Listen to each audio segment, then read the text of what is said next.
to the wire, a league full of parity, and the excitement we've been talking about all season long, reaching a critical mass this coming Saturday.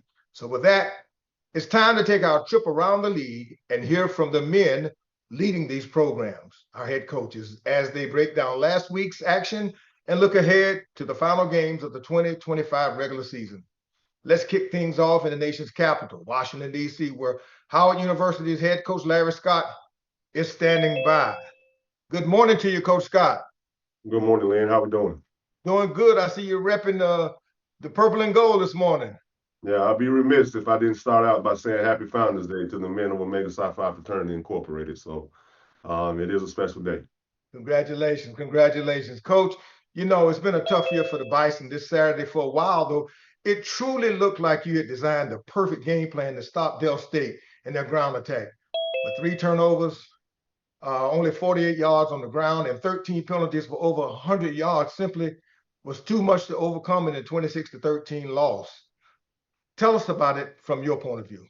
Just like that, you summed it up. I mean, it's hard to win with 13 penalties. I think maybe 17 was thrown on the other side. I mean, there's got to be some type of record, right, for penalties in a game. But we can't overcome those things. Can't turn the ball over, especially in the red zone, going in to capitalize on a great drive to open the second half.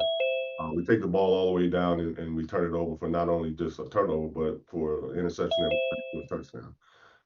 So in all, I thought there were times and spurts that we played well enough and was playing well enough, and then we had catastrophic things happen like that that we weren't able to overcome. So the penalties, the turnovers, in the end, did us all in, and we got the result we got. Coach, well, now looking ahead to Senior Day this weekend against Norfolk State, the Bison have one opportunity left to end this 3-game skid and to close out the year with a win.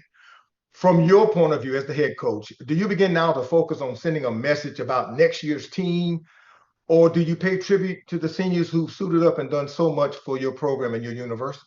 Right, you finish the year. You finish it off with those guys. You finish the season off the way you want to finish it. It's not looking ahead. It's not doing any of those things. It's staying captured right here in the moment. The guys that are coming back is still about growing and improving and getting better. You got another, set of practices here to do that and improve and get better. And it's about these seniors and it's about the guys that have been in this program, for a really long time and paying tribute to them and their families and sending them out the right way. And finishing the season. So really, with the talk around here is just about finish. And how do we want to finish? Obviously, you want to win. And I think it's going to be critical for our program and critical for our young men to do that and handle business the right way and put an exclamation point on whatever the body of work has been up until this point. We can't control what has already happened. That's in the past. All we control is the moments and the time that's in front of us, and it's about improvement and about finishing. So that will be the focus this week for us. Okay, Coach, thanks for that. Happy Founders Day to you. And with that, we're going to turn it over to Wayne Cartwright. Wayne, good morning to you. Good morning to you, Lynn, and good morning to you, Coach Scott. How are you today? Wayne, doing good. How are you? Doing well. So as you prepare to close out your 5th season at Howard, and also it was 18 penalties against Delaware State. As you prepare to close out your 5th season at Howard, can you provide some commentary about the additional things you've learned about the profession, your program, and yourself as you get ready for the season finale? Oh man, there's never a final answer. This landscape is changing so much, so fast in college football. And I think what we all have to do really is take a look at where we are. Everybody at all of our universities are at different spaces and places, and have to go through different things to put the best product that you can out on the field. So our situation and circumstances are going to be different than South Carolina State's or Delaware State's or whatever. So it's about really taking tune to what it is that we have to do here at Howard to put the very best product on the field that we can.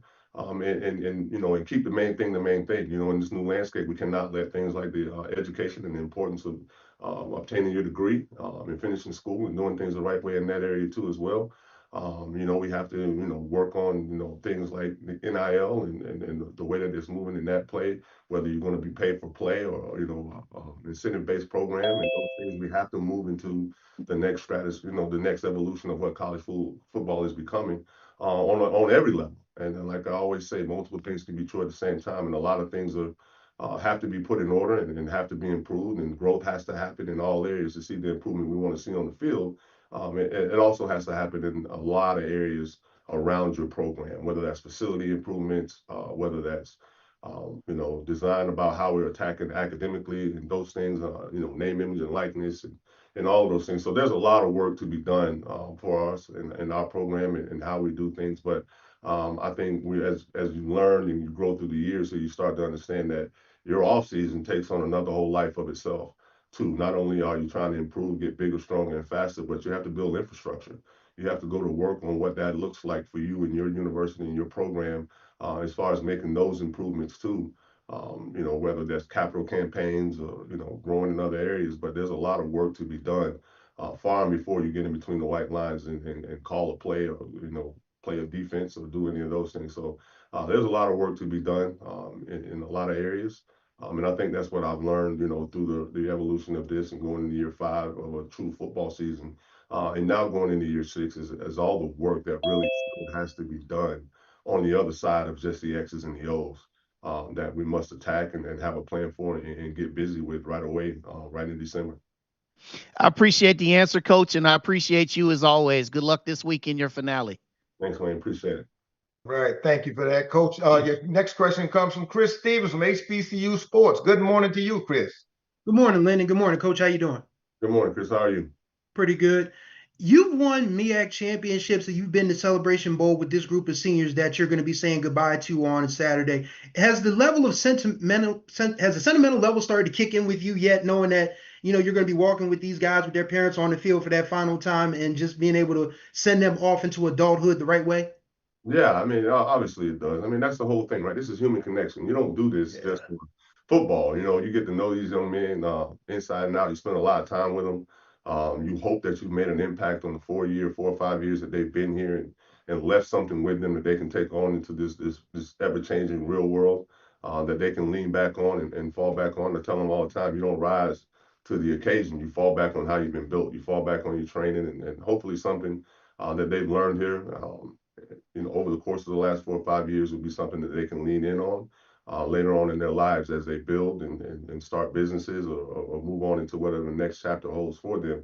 But I also want them to know that these are some doors they can always feel comfortable walking back into, knocking on the door, leaning back on, falling back on in any time of need in any area of their life, not just, in their careers, but personally and all those type of things. And you hope that you built the relationships and those type of things that will transcend time. And they can classically come back to, that's why I chose to play at Howard. That's why, I stayed at Howard. And that's why we, I feel comfortable being, with those men and with those coaches and with those people that have made such a huge impact on my life. So, yeah, because that's exactly what you hope that you built and that they feel comfortable doing. And so, yeah, absolutely, the sentimental value starts to kick in. You want to try to keep the business of getting ready to play a game so you can send them out the right way. But obviously, there's going to be, times and spurts, whether that's in a practice or passing in the hallway or on the way to practice, that you want to stop and, share those type of moments with these young men as they get ready to transcend and move into a different chapter of their life. You want them to always feel comfortable and know that they have that in you. Thanks for your time as always, Coach. This year has been a pleasure. Best of luck this weekend. Thanks, Chris. Appreciate it. All right. Thanks for that, Chris. James Hill is up next for you, Coach. James. Coach, I hope you and everyone in Washington are well, and happy Founders Day. How's it going? Doing great. How are you? I'm blessed. Talk a little bit about the opportunity to have an impact on a young man's life, or either also a young lady, everyone who's associated with the Howard football brand. And when you see them walk across the stage 3 or 4 weeks from now, or even when they come back, and they've been a part of the football journey, if you will, that you've had an opportunity to impact their lives, and they get an education and they become successful human beings. Absolutely. At the core of why we do what we do, that's what it revolves around is young people, male and female, because you bring up a great point. We have a lot of young women that work in our program too that put a lot of sacrifice, a lot of time into doing a lot of things from a support role standpoint and being a tremendous resource and a tremendous help and resource and everything in our program that we lean on daily to make the wheels turn. So as for them, we hope that we've left that same type of impact. And in the end, I think, especially when you start, getting a little bit older and seasoned in this game, you start to think about your legacy as a coach. And I think that's important to realize what that means. And so your daily impacts, your daily interactions with these young people is a part of not only making impact, but it's a part of legacy. So it's something that I think you have to take, very seriously. Obviously, we're blessed each and every day with the opportunity to be able to do that and be in favor with the man up above to be positioned to have impact on young people's lives. And it's something I think you have to take really, really serious, and we use a game. I told the team Sunday, we use a game. We use one of the greatest games ever created to teach these life skills and these life characteristics and all of these traits that we hope that you learn that you don't have to be concerned with, am I going to be a winner? Hopefully these attributes teaches you to win. And so therefore you've already won. And when you transit, you move into life, those characteristics will follow you. And if you do winning things and you have winning characteristics of what you do, winning championships and winning games and all those things will take care of itself in the end. But you first have to have a winning try process of how you do things. So hopefully that's what we leave with them. Hopefully that's what they'll be able to carry with them. And hopefully those are the things that help move the needle for them later on in their lives as they continue to move on. Thank you, Coach. Have a blessed week and good luck versus the Spartans. All right, thank you. Up next for your coach is Dwayne Nash. Dwayne. Thanks, Lynn, and good morning, Coach. How are you doing? I'm doing well, Dwayne. How are you? I'm doing pretty good, and happy Founders Day to you. Thank you, sir. All right. So a few weeks ago, Chris Stevens compared your season to that of an old R&B act. You're always on the road. And I know technically this isn't a road game coming up for you on Saturday against Norfolk, but your matchup against Central a few weeks ago was the last time that you played in Green this year. Now, do you think you'll lose a competitive advantage moving your games across town over the Southwest? And what is your message to fans who believe that it doesn't feel like home when your guys are playing in Audi? Those are all really good questions. All good questions. We only played in Green Stadium twice this year. We were a traveling road show, and that's challenging in itself, right? To play, never really totally have a home field advantage or a home field feel or any of those things. That was tough. I'm not going to sit here and say that wasn't an easy thing to do. Obviously, you want to spin the rhetoric to your guys that, hey, the opportunity is the opportunity, and it truly is. Wherever they put the football down and you get a chance to compete and play, you're going to take advantage of the opportunity because that's what you have in front. And we only get 12 of these. You work 360 some odd or whatever the whole year to have 12 opportunities to play. So we're going to relish in every opportunity that we get. We're not going to make an excuse or we're not going to do any of those things. So, and to have this final game, I think is two things, right? Obviously, you would love to finish up and play at home with your home turf where these guys practice and kind of do everything to make the true sentimental value what it should be. But we also, we live in a great city. We live in Washington, D.C. It's a chance for us to continue to have our brand on display down in Audi Field and for the Washington, D.C. community to become more involved and come out and support and do all those things. So I think it's one of those deals where you're trying to get a lot of things done at the same time as you talk about the landscape of college football and being able to expand and grow.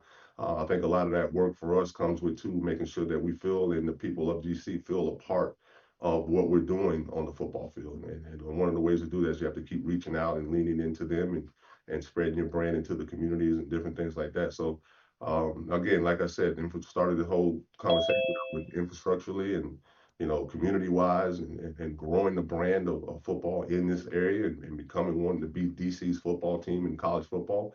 We're going to, have to do it and move strategically like that to get some of those things done. So, in the end, I just don't want it to make it seem unsentimental and not special for our seniors who are going to take that walk now. We do something on campus here called the Bison Walk, and you kind of, miss that part of it. We'll do a rendition of that, down at Audi Field. However, to not have that walk across the yard here at Howard University on campus and walk into that stadium, obviously is going to, lose a little bit, but hopefully they understand still how special they are. And really it's them kind of being the bridge. You talk about Founders Day.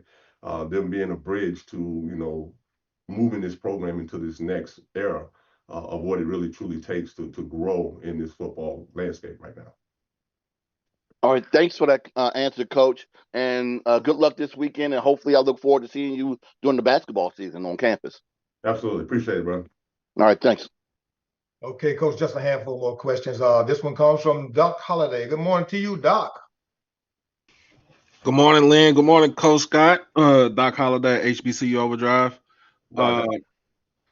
I was just going to ask you about the amount of penalties and the mistakes from this past weekend, as far as with the game with Delaware State, what you want to try to do to cut it down versus Norfolk in a final home game. Yeah, all that we can. I mean, like I said before, I think we talked about this penalty situation. It's the ones that you control, right? The penalties that are, the pre-snap penalties and those type of things that are kind of self-induced. We really got to take a hard look at. And I don't know how many are really in the breakdown. I don't think there was many of those. I think we had some penalties that came as a result of things being a little chippy and a little competitive, and the refs doing the best that they can to try to control the game and keep some of that down a little bit, and warn people and make sure they're keeping the integrity of the game. So I think they got a little flag happy a little bit on both sides with that. But maybe that was a mechanism to control the game. What we have to do is go back and look at the ones that we do control, whether that's fundamental, whether that's a holding. I don't think we had maybe one of those. Some pre-snap, maybe a false start here or there. But those are the ones that are controllable, right? That are done through operational things, that are done and cleaned up through fundamental teaching and making sure we're teaching good technique and fundamentals. So I think it's the degree of the penalties and those type of things. And then when you look at the ones that may have been called for the chippiness and all that kind of stuff, is making sure you stay poised under pressure, and staying disciplined in your approach, and understanding that there's certain things you can't do. If you're the guy that's caught 7-second or doing things, as retaliation type of deal, that you're going to be the one that's going to get called and penalized for it in that situation. So, being in, actively in that situation to make a disciplined decision, it's definitely something that we visited about yesterday, and we'll continue to talk about, moving forward here with the discipline that comes with that as well. All right, appreciate you, Coach. You have a good game this weekend. Thanks, I appreciate it. Mm-hmm. Okay, next question, Coach, comes from Perry Daniels. Perry, you're on. Happy Founders Day, Coach. I appreciate it, Perry. Thank you. Coach, let's talk about legacy. You mentioned that, and being the head football coach at the institution where your organization was founded 114 years ago, today they're on campus in Thurkill Hall. Let's talk about what that means to you and how that impacts the way that you coach nowadays. That's a really good question. And when you really get into it, a lot of the foundational things that is of Omega Psi Phi identify with my upbringing. That's why I found myself wanting to be a part of the organization, in the true spirit of service, and those things. So to be at this campus, on this campus, part of the Alpha Omega chapter here in Washington, D.C., kind of the mecca and the home of it all, on this campus, is a very special thing. You can't replace that. And what you feel sometimes is the magic and the allure of that, especially in the off season when we're running hills right down there by Thurkill Hall, in the wee hours of the morning. It brings you back. It gives you a special, a very special feeling. And like I said, a lot of the principles and things like that in which the fraternity was founded, a lot of come through a lot of my upbringing, and it's used a lot within some of our program foundation too. And really at the end of the day, because it's truly about manhood. It's truly about the approach and the process-driven mindset that it takes to be who you want to be, and then the action steps that it takes to do those things. And it comes with a lot of blood, sweat, and tears a lot of times. So like I said, it's a lot of things that align with the way that we coach, the way that I coach, and the things that we do that align very much so with the fraternity, in which I'm fortunate and blessed to be a part of. And I'm fortunate and blessed to be a part of doing that on this campus with this program at Howard University with these young men. So it aligns for me perfectly into what my identity is as a coach, and what I'm hoping one day that my legacy aligns with this great institution, with this great university, and with this great organization. So it kind of all falls in line for me. And I don't go to come here a day of work and think, oh, I got to work a job. I'm actually being able to live out the creed of the fraternity. I'm living out the creed of what Howard was founded and built upon as a university, and my upbringing, the way that I was brought up and built and raised. So it all aligns for me each and every day. So you walking in your calling truly when I feel like when I come to work here every day. Coach, and for those of us that live in Southwest, we love it when the Bisons come to Audi Field. Hey, man, well, we'll see you guys on Saturday. Yes, sir. Thanks so much, Perry. Coach, the next question comes from Daryl Duvall. Daryl. Good morning, Coach. Happy Founders Day today. Good morning, Daryl. How you doing? I'm doing pretty good. I just want to kind of go, Howard University is a historic university. And, you got a lot of people like to go to Howard, but, how do you we talk about performance and the roster growth. And there's so many things that's going around. You got the NIL, you got the transfer portal. How are you actually, the main thing is trying to grow these players, as opposed to just bringing them in. What is your thoughts on, actually having the opportunity to grow a player versus taking them out of the transfer portal? And it's all about trying to win. I just want to get your thoughts on that. Yeah, like I said, that's going to work different. That's going to work different for everybody. You can ask any head coach on this call, and I promise you, it's going to work a different way for him and what they're able to do with their, with their university and missions and putting together, competitive packages and different things like that to offer young people. And then what window or what way you go about that is going to vary based on, a lot of different things. As for us, we have a way of doing things here that we're actually going to keep talking about and conversating about and trying to create as much of a competitive, situation as we can to attract more talent and to attract guys to come play football here. All while yet not, we're never going to do that by citing academics, right? And the opportunity that you get here to receive one of the very best educations this country has to offer. So multiple things can be true at the same time, and what that process looks like that for us is going to look different every time. I think it's going to be a case by case deal. I think we're going to have very good balance in our development of what we're doing as far as the high school kid and using. We can't quote unquote use the transfer portal here. We can't. We're not going to be able to get in a transfer that's a second year or a third year transfer. Our market is going to be more of the graduate route, a young man who's still fastened to his academics and wanting to come and be a part of Howard University through one of our grad programs is the avenue that we're going to have to go. So we'll have a young man that's serious about his education and serious about the opportunity that will be provided here to receive a free master's degree, which is a hell of an opportunity for anybody in America. So to all you guys that are on there, if you got some guys that are some other places that are going to be graduating and looking for an opportunity to continue their education and they're a good enough football player, please don't hesitate to call me. That's my pitch for recruiting today. But that's the way we're going to have to do it. And then, other than that, it's going to be really tough for us to live in a transfer portal world of bringing in guys that are transferred. So we're going to have to do a great job, man, of development. And that's what I was referring to earlier, our infrastructure and things that we do here. We're going to have to continue to develop and get better and do some things better because our level of development is going to have to be accelerated because we're going to be doing it with a heavy high school class of kids, a young team, a young high school developed team that we're going to have to take really high school football players. We want to be very much alive in the high school market of recruiting and bringing those guys in here and hopefully them staying here and sticking and we're getting a chance to develop them.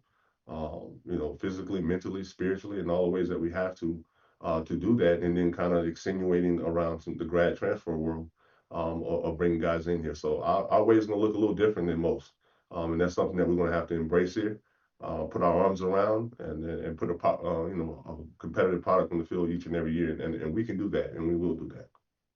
Well, good luck this weekend, Coach. And if I have any players and grads, I keep you in mind, man. Send me away, man. Yeah, please do. Thank you. Thanks, Daryl. Wrapping up the questions for you this morning, none other than Dr. J. Kenyatta Cavill, Doc. Unmute. This is Kenyatta Cavill, Dr. Cavill's inside the HBCU Sports Lab. Thank you, Lynn, for the welcome as well as the update there being on mute. Let me first say, Coach Scott, happy Founders Day.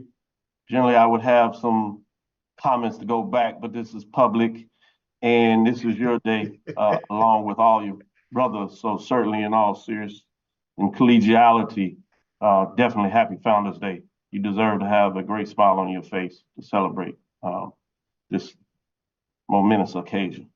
I really appreciate that, Doc. Thank you so much. No doubt about it. I would also like to ask you, you're a championship coach. You've been in the championship race. You had an opportunity just this past weekend to face Delaware State. Obviously, with the game they had this weekend, was chasing the championship. You played South Carolina State earlier in terms of them ultimately being the championship game, de facto MEAC championship football game for that matter. Winner takes all. Talk about either or most recently Delaware State. What do you see that puts them in a position to be chasing a championship for this season? I think you're going to see one hell of a football game. I really do. I think you're going to see, two teams that are, well coached. You're going to see two teams that, kind of found their, true identity of who they are and how they play. You watch as a football coach, you go, okay, did it match up to what I've seen all week when I was watching tape? And neither one of those teams disappointed. Obviously, both of them I thought elevated a little bit in that respect as to what you saw on film, and it's kind of what you got. But I see a South Carolina State football team that's going to be well balanced on offense, defense, and the kicking game. Well coached. They're going to make plays. They're explosive playmakers on offense, and they're physical and running the ball and play really hard on defense. I think same thing with Delaware State. They have explosive guys that have the ability to, whether that's on the perimeter or on the ground or through the air, they have the ability to make the explosive play.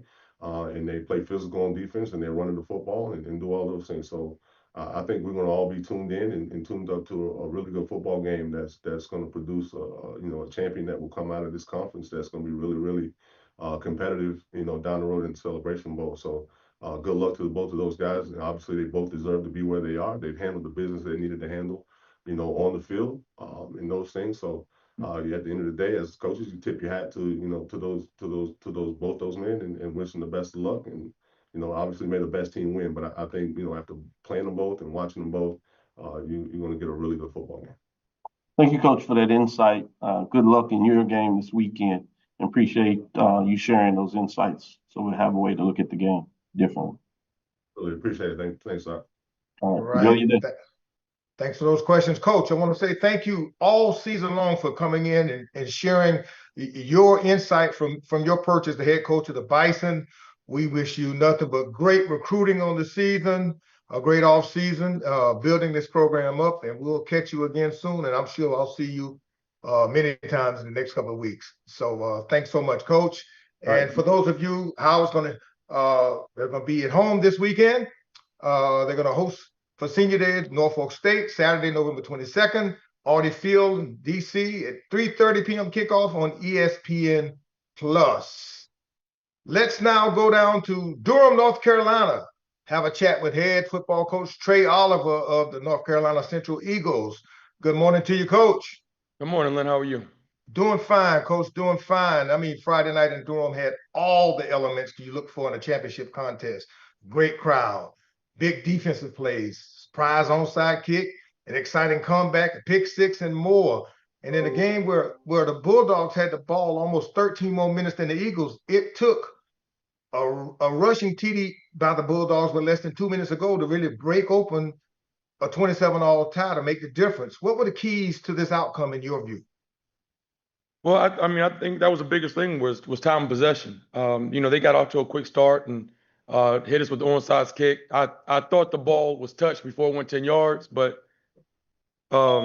they got that, and then they hit us with a deep shot right after that. So they got up on a 17-3, and our guys fought back. We got back into the game, and obviously, we make too many mistakes in a huge game like that to be able to come out on top. But we didn't do a good job executing on third down in the fourth quarter, and they possessed the ball, like you said, for 36 minutes. So I was proud of how our guys fought, and we fought to the end. But that was a really good football team, and obviously they had something to do with those mistakes that we were making. But proud of our guys' effort and how we played, but too many mistakes. We start the second half and we have momentum going into halftime, and we fumble a kickoff and give them. You can't get a team like that 2 extra possessions. That you can't do that. But that was a really good football team, well coached football team. Coach Berry and his staff has done a great job there. So tough one, and we'll learn from that one and try to get ready for another tough Morgan State team this week. Coach, for the first time in so many years, the Eagles finished out of the top 2 slots in the MEAC race and now have to look forward to closing out the season on the road at Morgan. Do these new circumstances change your approach to the upcoming game Saturday for you and the Eagles in any way? No, we still have an opportunity to play one more game. And, as disappointing as it is for us to have the season we have, but, if we can get this last win and finish 8-4, there's a lot of people out here that would love to finish across the country with, with 8-win season. Yeah. But, obviously it's not where we want to be, where we thought we would be. But, we lost to some good teams. And that's part of the game. You're going to win some, you're going to lose some. But I will never, ever be comfortable or accept losing. And we'll spend this offseason getting it right, and we'll be back on top of the conference. Okay, Coach, let's open it up now for questions from the media. Guys, remember, use the raise hand feature after you are recognized and your question has been answered. Drop the raise hand feature. With that in mind, Dr. J. Kenyatta-Cavill, you're on first. Thank you. Kenyatta-Cavill, Dr. Ville's inside the HBCU Sports Lab. Good morning, Coach. What's up, Doc? How you doing this morning? Doing well. Big time atmosphere. Obviously, you're a part of it. Glad that I was able to get there and see it in person. Wouldn't miss it. It was a lot in terms of you could feel what was going to be played in that game, and it lived up to it. I wanted to ask you from this perspective, what did you see from South Carolina State that has them in a position to fight for a championship game this weekend? They played well in all 3 phases, and they minimize mistakes. And we talking about here, Eagles can't beat Eagles, and we did some things that didn't give ourselves a chance. And once you can minimize mistakes, you give yourself opportunity. But and you got to capitalize on it. They had a blunder on 3rd down and gave us. We got the ball down that 3rd goal stop. Mm-hmm. We got them to 4th down, and we stopped them on 4th down. So you got to minimize mistakes.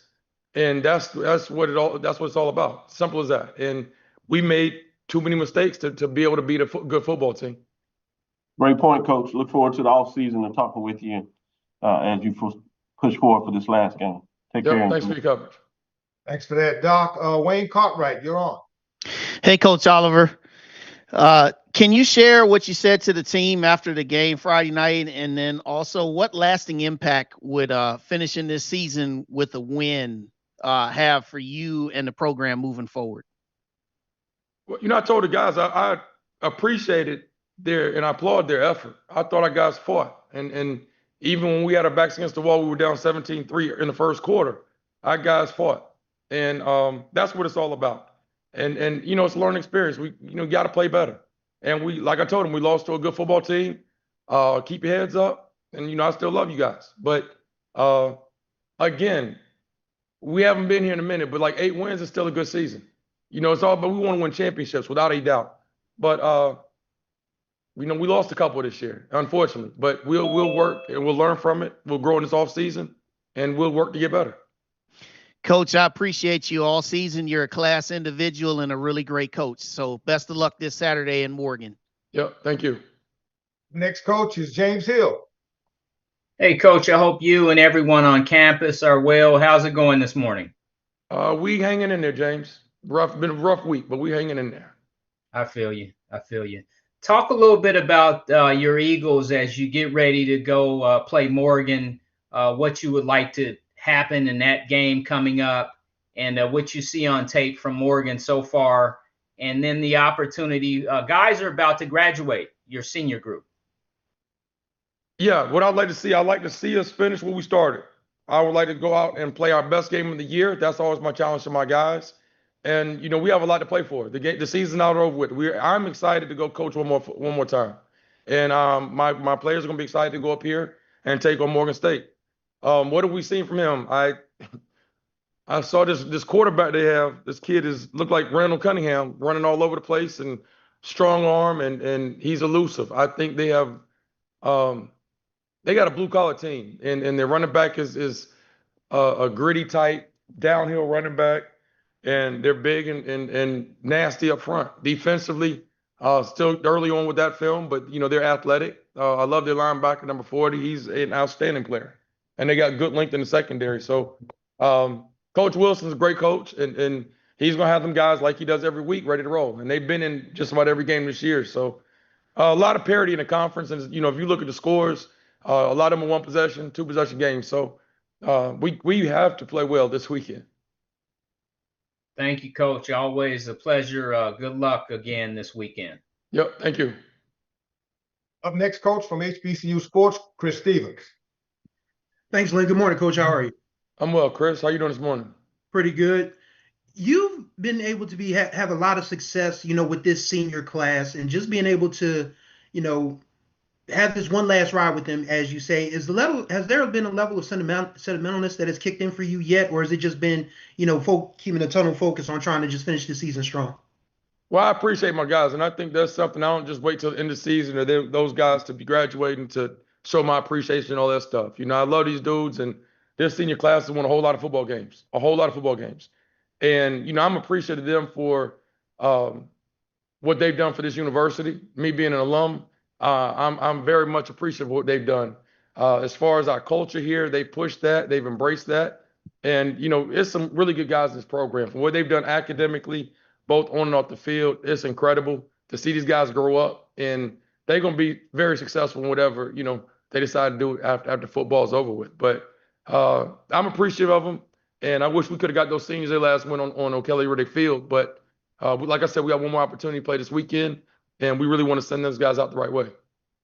Thanks for your time as always this year, Coach. It's been a pleasure, and best of luck this weekend. Yes, thank you. Up next is Doc Holliday. Doc. Doc Holliday, HBC Overdrive. How you doing, Coach Oliver? I'm well, Doc. How are you? I'm doing good. First, I want to ask you about your defensive coordinator. I know he was involved in a car accident a couple weeks ago. How is he doing? And then the second question is the goal line stance that you had in the game deep in the fourth quarter. Tell me what was the things that you saw on that stance that pretty much led the team to make that stop on fourth down? Yeah, Jesse Thompson, my defensive coordinator, he's okay. And for me and my players and coaches, my staff, it's about making sure they're taking care of themselves. So we'll be okay. I can handle the defense until he gets back, and he can take as much time as he needs to make sure that he recovers. But he's doing fine. I spoke to him this morning, and I just want to make sure that he's taken care of. But defensively, the goal line stance, it's not over till it's over. And, they haven't scored till they cross that line. So we got to keep fighting. And I knew Barry was going to try to run the football. And, I know Coach Barry, we've been around each other quite a bit, working together. So had an idea about what he was coming with. I knew Boot was coming. The quarterback was going to keep it. We didn't do a good job on the edge. Quarterback kept it, but we were able to get the ball down and live to see another day. Fourth and inches, we got to fight. That's what it's all about. We got to fight and strain. And I thought our guys, we were able to get some knockback up front and get some penetration and get the ball down. So that was a huge goal line stand for us. And, it just gave us a chance to stay in the game. And that's all you can do is just fight to see another play. And I was very proud of those guys. A lot of people would have, given up and laid down letting people score. But, we continue to fight. I appreciate you, Coach. You have a good one this weekend. Yeah, thank you. Coach, the next question comes from Dwayne Nash. Good morning, Coach. How you doing? I'm well, Dwayne. How are you? I'm doing pretty good. Now, I know this year didn't end the way that you wanted to. And yes, there are a lot of programs out there that would love to have 8 wins. I know a school up the street that would like to have 8 wins right now. But however, this class is only the 4th group that has won at least 7 games in 4 consecutive seasons there in Durham. Being familiar with your championship or bust mentality that you have, will you ever be able to have an opportunity to take time to reflect on this class's place in program's history? I'm sorry, you said, will I have time to reflect on what now? On this class's place in your program's history. Yeah, and like I said earlier,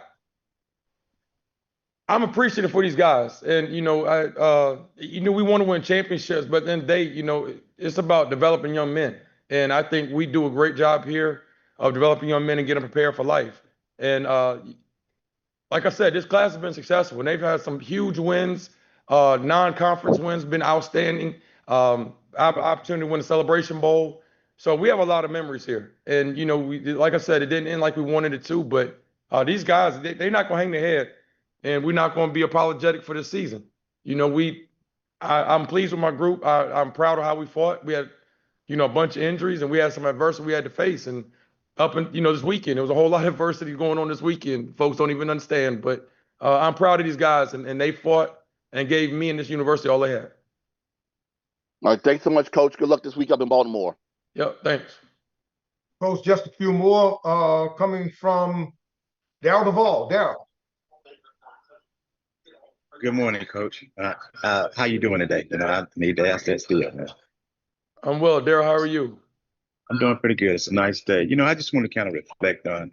You had a pretty good season. You won about 8 games, and you talk about your performance and how does this performance basically kind of reveal about your roster growth on what you're trying to do in the future? Because you did a pretty good job this year.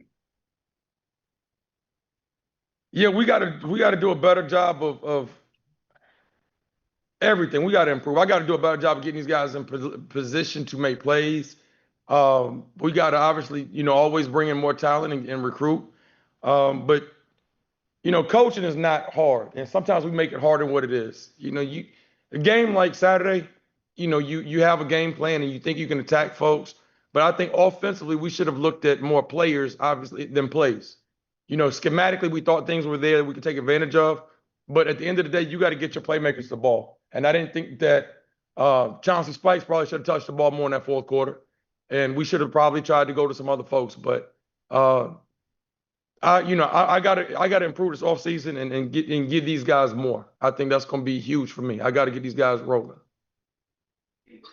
So, Coach, good luck this weekend, and all season, good luck. By having players, I'll try to send them your way. Thank you. Okay, Coach, the next question comes from Ty Miller. Good morning to you, Ty. Good morning, Lynn. Good morning, Coach. Good morning, Ty. In a word, and without using disappointment, what would you sum up this season as and describe that?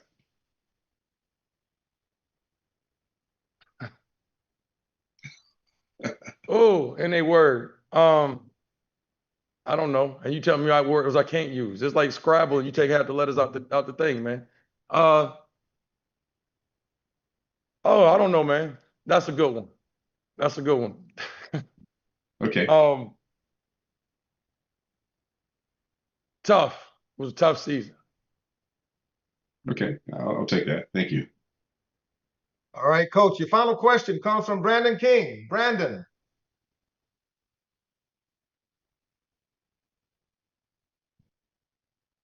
I don't know if Brandon's there. I'm going to give you 2 more seconds, Brandon. 3, 2, and he's not there. So, Coach, that wraps it up for the questions. Coach, I want to thank you for the whole season, for making the time available to come and share with us and members of the media, giving us your perspective from the perch, high top of the Eagles program. So we wish you nothing but the best this weekend. Great recruiting season, and I'm quite sure I'll see you a whole lot of times during the rest of the year. So thanks so much. Okay, Coach? Yep. Thank you, Lynn. All right. The Eagles will be on the road at Morgan State Saturday, this coming Saturday in Baltimore at Hughes Stadium, 12 p.m. kickoff on ESPN+.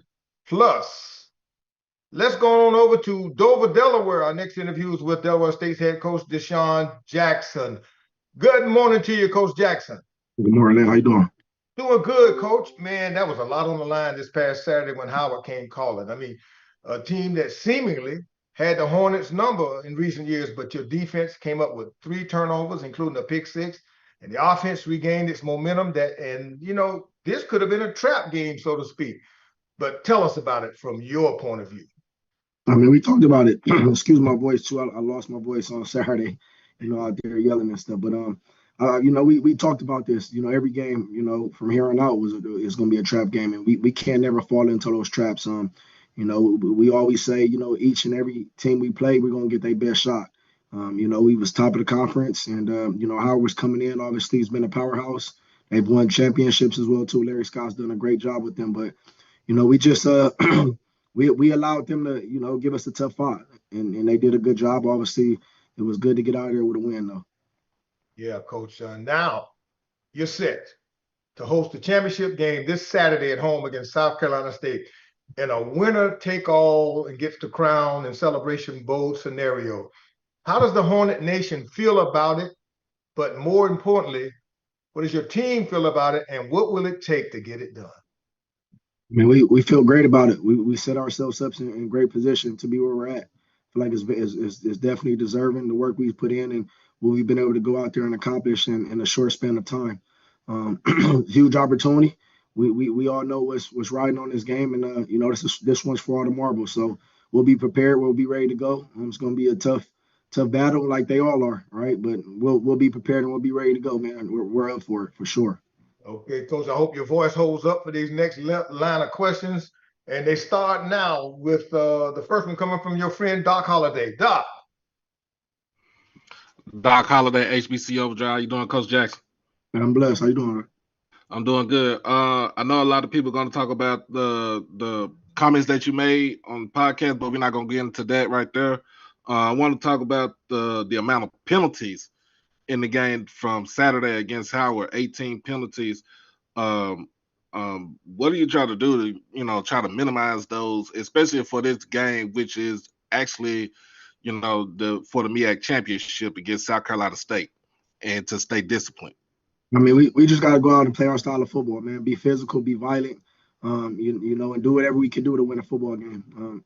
At this point, can't get caught up in the calls. It is what it is, right? We know what we need to do for us to win a football game, and it's never going to be what we feel like it's going to be, right? It's going to always be something opposite. So we got to go out there and do what we need to do, and hopefully that's good enough. All right. Appreciate you, Coach. Good luck this weekend. Yes, sir. Thank you. All right. Thanks, Doc. Wayne Cartwright's got the next question for you, Coach. Hey, Coach Jackson. Good to talk to you again, sir. Yes, sir. What's going on, Wayne? Oh, I'm good, man. So you guys have won games all year with this all hands on deck, whatever it takes approach. So now that you're heading into this final game of the regular season, I want to make sure I say that, of the regular season.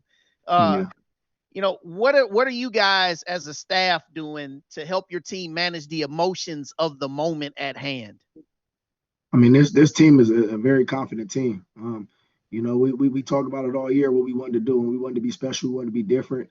We feel like it's a new era. This culture has definitely changed, and my players, man, they take every responsibility of being legendary, and that was something I preached before the game. Go be legendary. Right. We get another opportunity to go be legendary at our home. Right. It's senior night. We're going to send our seniors off the right way.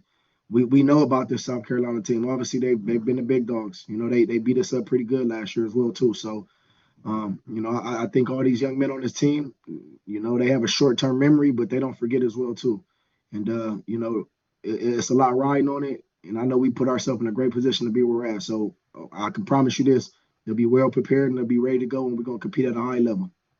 I appreciate you as always, Coach Jackson, and good luck in this championship game. Yes, sir. Thank you. Thanks, Wayne. James Hill. Hey, Coach, I hope you and everybody on campus are well. How's it going this morning? I'm good, James. Appreciate you, man. Yes, sir. Sir. Now, everybody wants to be the king of the hill. They want to win Super Bowls, MEAC, Celebration Bowls. They want to get there.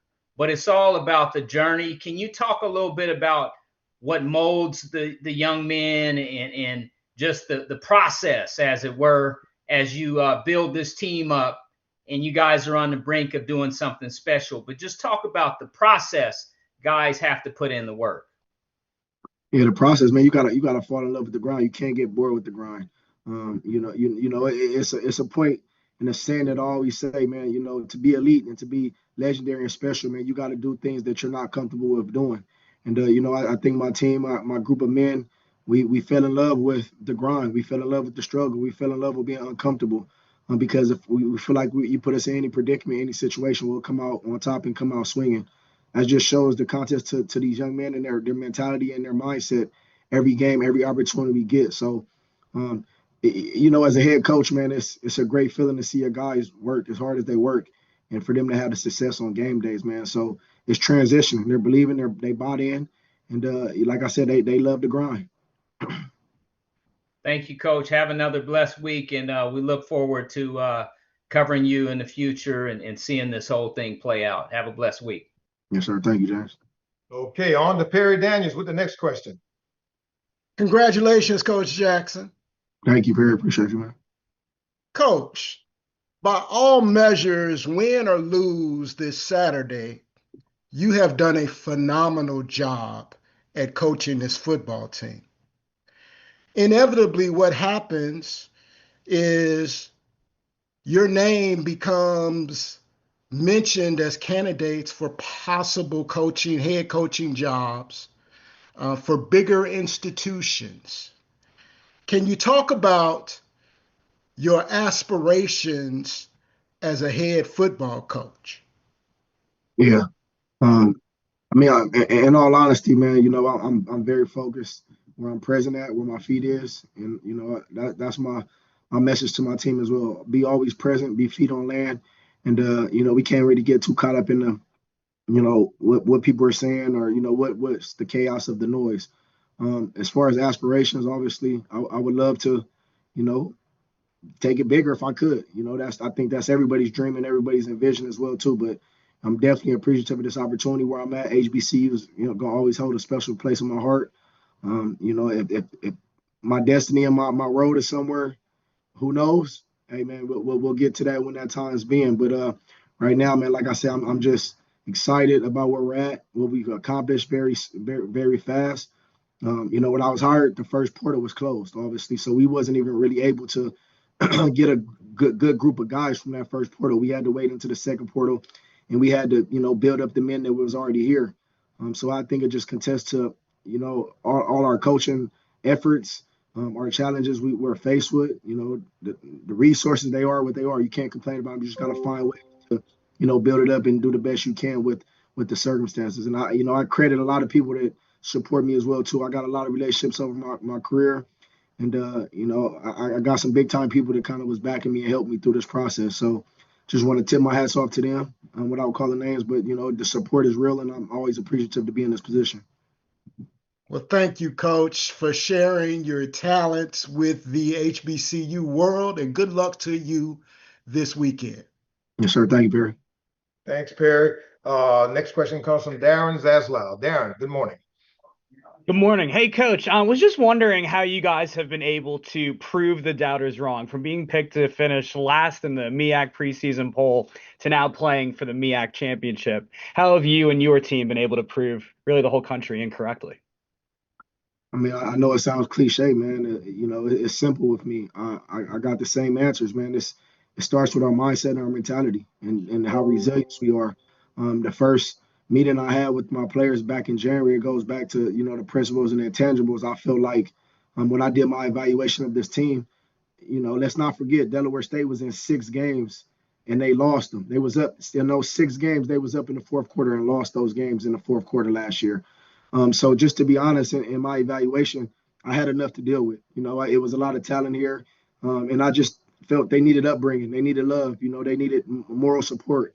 And they needed to be challenged. They needed to be almost like, you got a kid, you just got to, uplift them. They needed that love. And, we was able to, pour into the glass how they needed to be poured into. And, you just see a group of young men that's bought in because they understand that what we're telling them, it's not for our benefit. It's not, for, some hypothetical thing. It's we all, have the success. My coaching staff, a lot of us had success. And we know what it takes to get to where these young men want to get to. And, all it contests to is you seeing these young men that believe and trust in us, and they're willing to run through a brick wall for us. Coach, thanks for your time and good luck to you this weekend. Yes, sir. Thank you. Thanks, Darren. Next question from Dr. J. Kenyatta Cavill, Coach. Kenyatta Cavill, Dr. Cavill's inside the HBCU Sports Lab. How you doing, Coach Jackson? Hey, dog, hanging in there, brother. Yeah, I see it. I see it in multiple ways. Keep pushing forward, keep fighting. But I want to ask you about this particular game from your experience, your life experiences about having opportunities about championship runs. Yeah. How are you going to use that? And are you going to use that in terms of this game, preparing your team, or do you go back to that traditional framework that you hear, that it's just the next game, you're going to prepare for it with the goal to win it? What does that look like for you as the head coach? It looks simple. You got to respect this. You got to respect this game. I tell my players that all the time. If you don't respect this game, the game ain't gonna respect you, right? If you're not pouring into the game, if you're not doing the things you need to do to play this game the right way, the game gonna hit you in the face. And then that goes to life as well too. If you're being a thief, if you're not being honest, if you're not being loyal, and you think great things are gonna happen to your daily life, you fool, right? And it just contests to my father.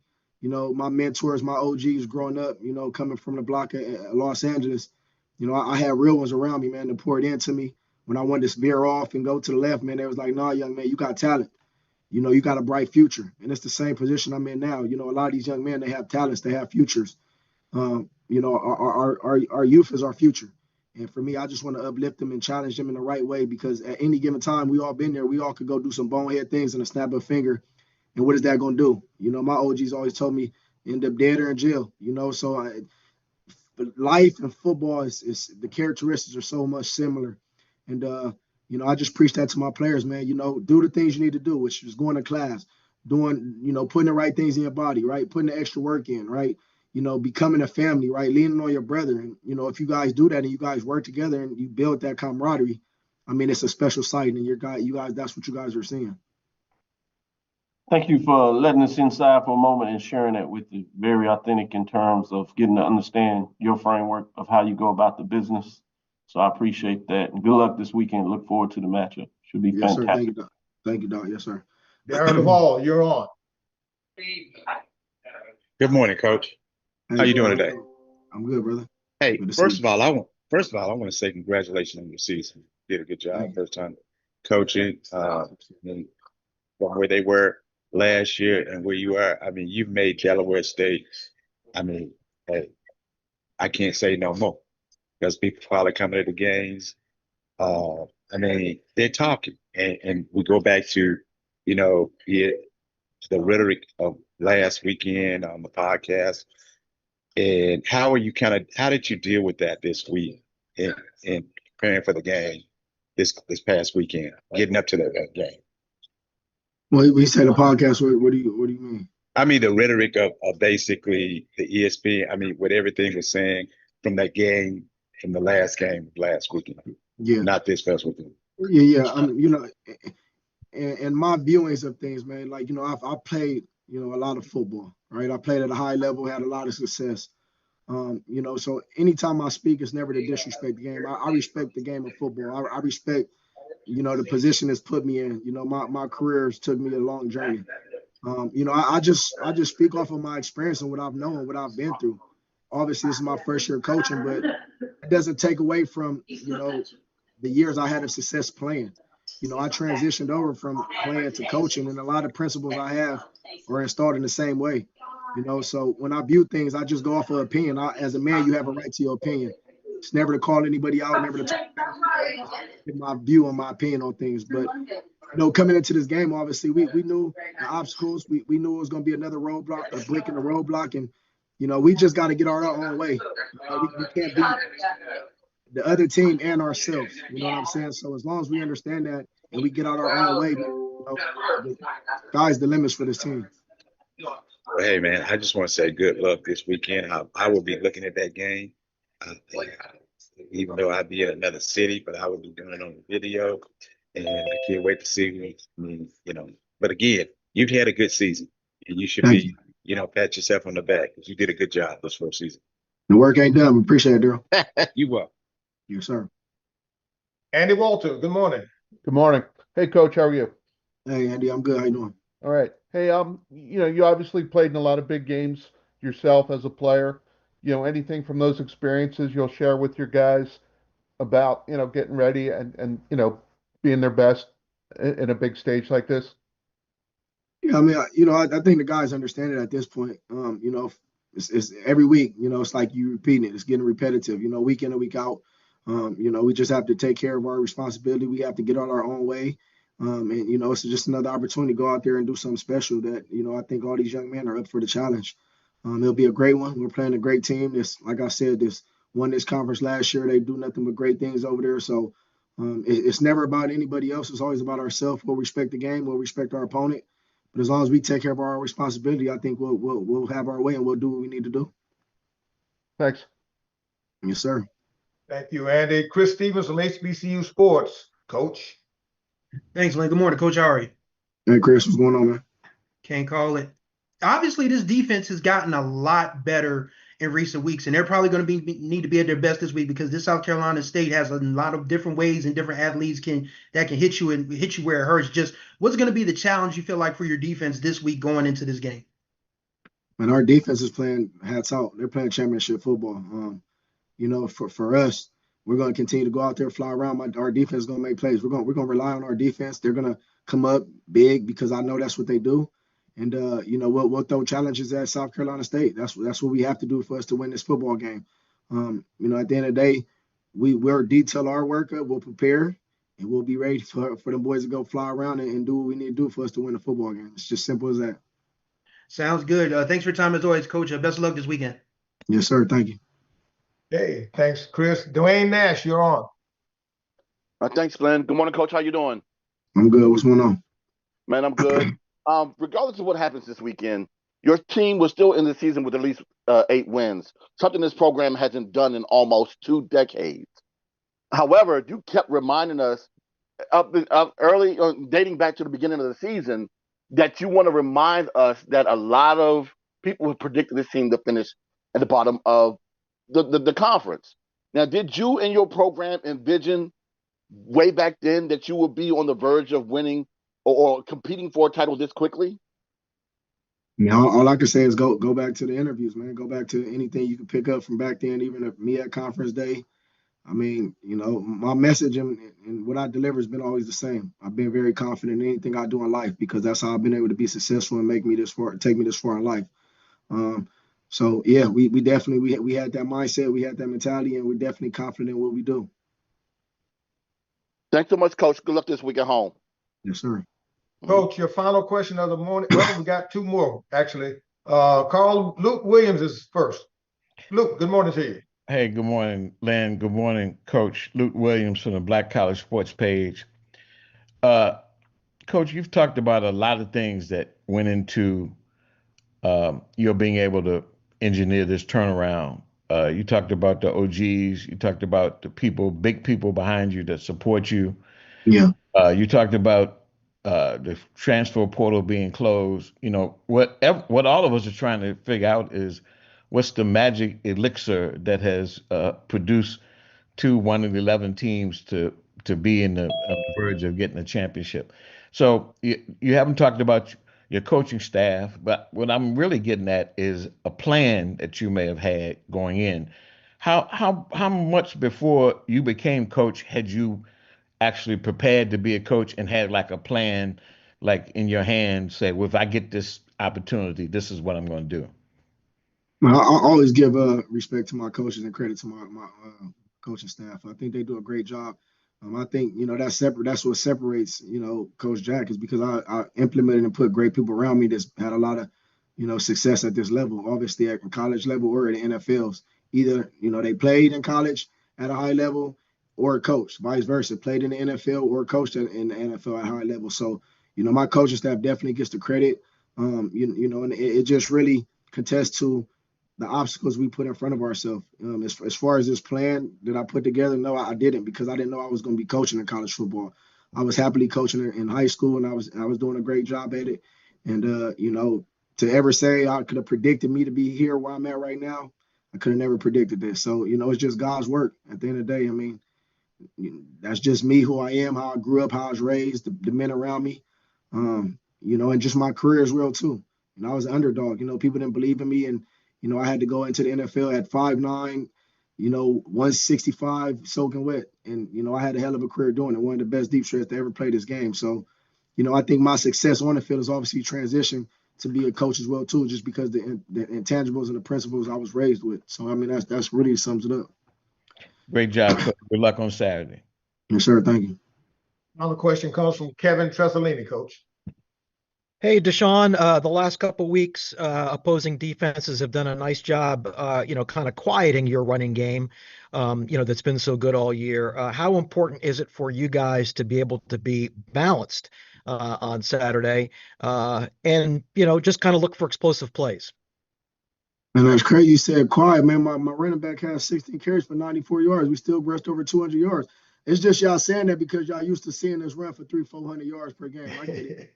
At the end of the day, that's a success to have a rusher go for 90 yards, man. That's a success. I mean, hey, like I said before, whatever we need to do to win a football game, that's what we'll do.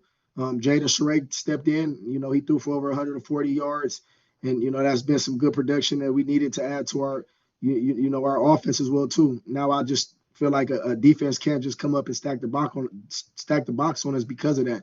Caden Bennett will still play, but Jaden Sherrick will be out there. And it's just a lot of different obstacles we have to throw at them to not let them just think we're going to come up and run the ball. We're going to be very balanced, and we're going to do what we need to do to win this football game. Much appreciated, Coach. Thank you. Good luck Saturday. Yes, sir. Thank you. Hey, Coach, I want to thank you for spending this Monday with us every week throughout the course of the season. And this Saturday, it's all or nothing at all. I mean, the Hornets and the Bulldogs are going to go at it for the MEAC championship. We wish you nothing but the best, and everybody on this call is going to be watching. And Coach, we wish you, like I said, and the Hornets, the very best. So thanks for your time all season long, and we'll see you on ESPN Plus this coming Saturday. As a reminder to everybody, Delaware State will host South Carolina State in the MEAC championship game Saturday, November 22nd, Alumni Stadium, Dover, Delaware, 1 p.m. kickoff on ESPN Plus. Let's head on over to Norfolk, Virginia now. Our next interview is with Norfolk State head coach Michael Vick. Good morning to you, Coach Vick. Good morning. How y'all doing? Doing good, Coach. Doing good. This past Saturday, man, the Spartans rushed for 296 yards, and we saw a solid performance from Vincent Berry at quarterback. But in the end, Morgan State scored 13 points in the fourth to sneak out of Norfolk with a 35-28 win. Walk us through this one, and what were your takeaways from this hard-fought game? Yeah, I thought we came out. We started a bit slow, came out and threw an interception early, and was able to overcome that. I think as we scored, they would bounce back with a score. We had momentum in the game. Big play we gave up on special teams, another block kick, and then the play before the end of the first half, kind of, set us back a little bit. It definitely took me off in terms of, the conversations I had to have with our team, but in the locker room at halftime. Just kind of got tired of seeing the same thing. And so I felt like that was a big momentum shifter. Other than that, we would have went in with the lead at 20-14. And so, the guys got careless out there. And, just because we have one bad play don't mean you go moping off the field. You still got to stay in it. And I felt like from there, we was just, playing catch up. We kind of got in our mode and just started pressing a little bit and then just couldn't finish the game. Coach, when you look back across the season, 7 out of the Spartans' losses came by a touchdown or less. I mean, learning how to win, this comes from experiencing that. In building your culture, how important is it now to go out and get this win this week for momentum and recruiting as you travel to face Howard, who seems to have lost, 3 straight? Yeah, it's important to finish the season off on a good note. I mean, I think it's extremely important, for us as coaches and, for the players, especially the seniors, but the ones who are, wanting to be, looked at in this program as, potentially, players who can come in and make an impact. Obviously for us, it's about, looking towards the 26 season. How can we get better? How can we clean up the things that we didn't do so well? How can we finish games and, those games that was decided by a touchdown or less? How do we, flip that in terms of being on the winning side? And so, it was a lot of invaluable information I gathered this year. A lot of things that I seen, from players and coaches that, maybe need to be looked into to some degree and in a lot of detail, but a lot of positives that I see. And so, I'm very grateful for this season, grateful for the opportunity. Every Saturday or Thursday, I woke up with excitement and, just even more excitement moving forward. I hate to be talking about the 2026 season because, this is a lot, this game means a lot to us. And, obviously the MEAC conference has been represented well by so many great teams. And so I don't want to take away from that. But, for us right now in Norfolk State, we got to start thinking about, how do we turn this around? Okay, and it starts this coming Saturday, Coach. So with that in mind, let's go to some questions now from the media. James Hill is up first. James. Hey, Coach. Vic, how's it going? Hey, how you doing? What's up, James? Hey, what's up, man? I'm blessed. Hey, talk a little bit about the evolution of the black quarterback. You've been very successful. When we look at HBCU quarterbacks, everybody wants to get to the league. Yesterday, we had an opportunity to see Shedeur play a little bit. And maybe he didn't have the preparation piece going into the game, but just talk a little bit about Shedeur and black quarterbacks and that whole conversation at this point. Yeah, I talked to Shedeur about, 2 weeks ago. And, we talked about, the moment that he had yesterday, him getting healthy and playing against the Ravens, what that would be like. Obviously we knew it was going to be a good experience for him in terms of going out there and getting some real live reps against a good defense. The structure, he's had, the entire season to sit back and watch all the quarterbacks in front of him, whether they passed or failed. And so I felt like that was a good opportunity for him in terms of quarterbacks and, what you see from our conference to the NFL to, conferences all over in college. We continue to, try to find that dual threat quarterback. That quarterback that's going to, take total control and do more than one thing in terms of, how the offense operate. That's passing and running, moving the chains and playing with a lot of heart. So, not to say the other guys don't play with that, but, in order to be a mobile quarterback, black quarterback, mobile quarterback, you gotta use your legs and your arm. You get it done by any means necessary. So taking pride in that, you see guys doing that. You see guys all over, being dual threats, and that's significant to the game of football and the progression. All right, Coach Vic, thank you so much for everything you've done this season for NSU football, and we look forward to covering you in the future. Absolutely. Thank you. Okay, Coach Vic. Chris Stevens is up next with a question for you. Chris? Thanks, Lynn. Good morning, Coach. How are you? What's up, Chris? How you doing? Good morning. You obviously have, you said you got your work cut out for you, and you obviously want to finish this season strong, but have you started to think about what your approach is going to be, with the portal and different things, trying to figure out what a Michael Vick football player looks like and what a Norfolk State football player looks like when you, hit the recruiting trail this winter? Yeah, absolutely. Just being in the situation that I'm in now and, going through the season, but obviously looking at the future, I kind of see where I missed out on, certain opportunities last year. It was kind of late to the party, but, really no excuse in terms of that. Looking at the future, I just see all the positives and, so thankful that I had this healthy opportunity to go out this year with my team, with my coaches, and battle each and every week. Obviously a lot of tough losses, but learned a lot, along the way. So gearing up for next year, super excited, man. I understand in any sport in life in general, it's about consistency.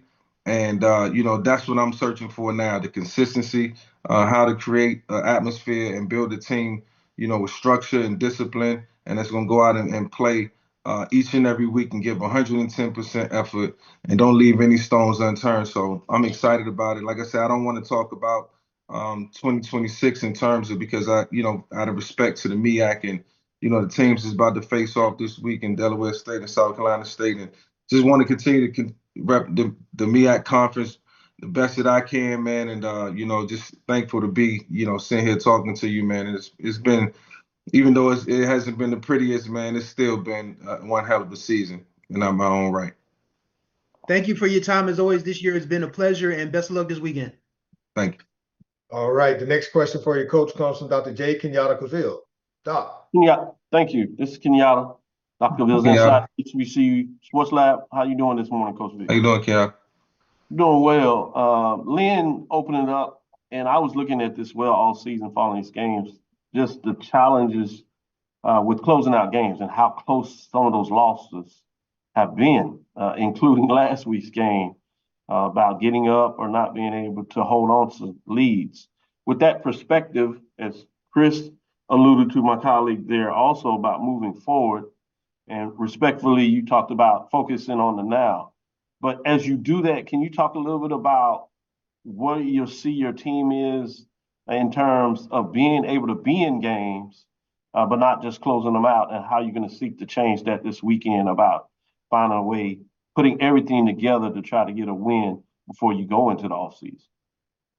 Yeah, in terms of this weekend, man, it's about putting it all together. And I've been saying this to our team for the last 3 weeks. I think after the Delaware State game, I mean, it's one play here and one play there that determines, everything. And people can point to all of the issues that and things that's been happening. I think it's irrelevant. Yeah, we create, turn penalties for ourselves. We put ourselves in, disadvantageous situations at times. In football, it's about maturity. It's about, learning as you go, doing things the right way, playing with the right technique, trusting yourself, trusting what you've been taught.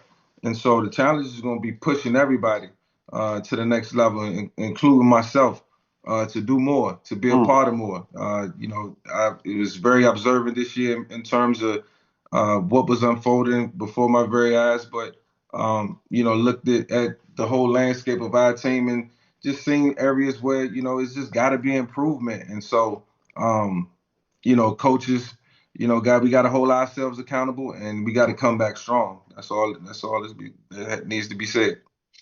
Certainly appreciate the clarity and the insight. Good luck this weekend. Look forward to moving forward. Thank you. Thanks for that, Doc. Darryl Duvall is up next, Coach. Good morning, Coach. How you doing today? How you doing? Morning. So, hey, I just want to kind of parlay. First of all, you did a good job this year, man.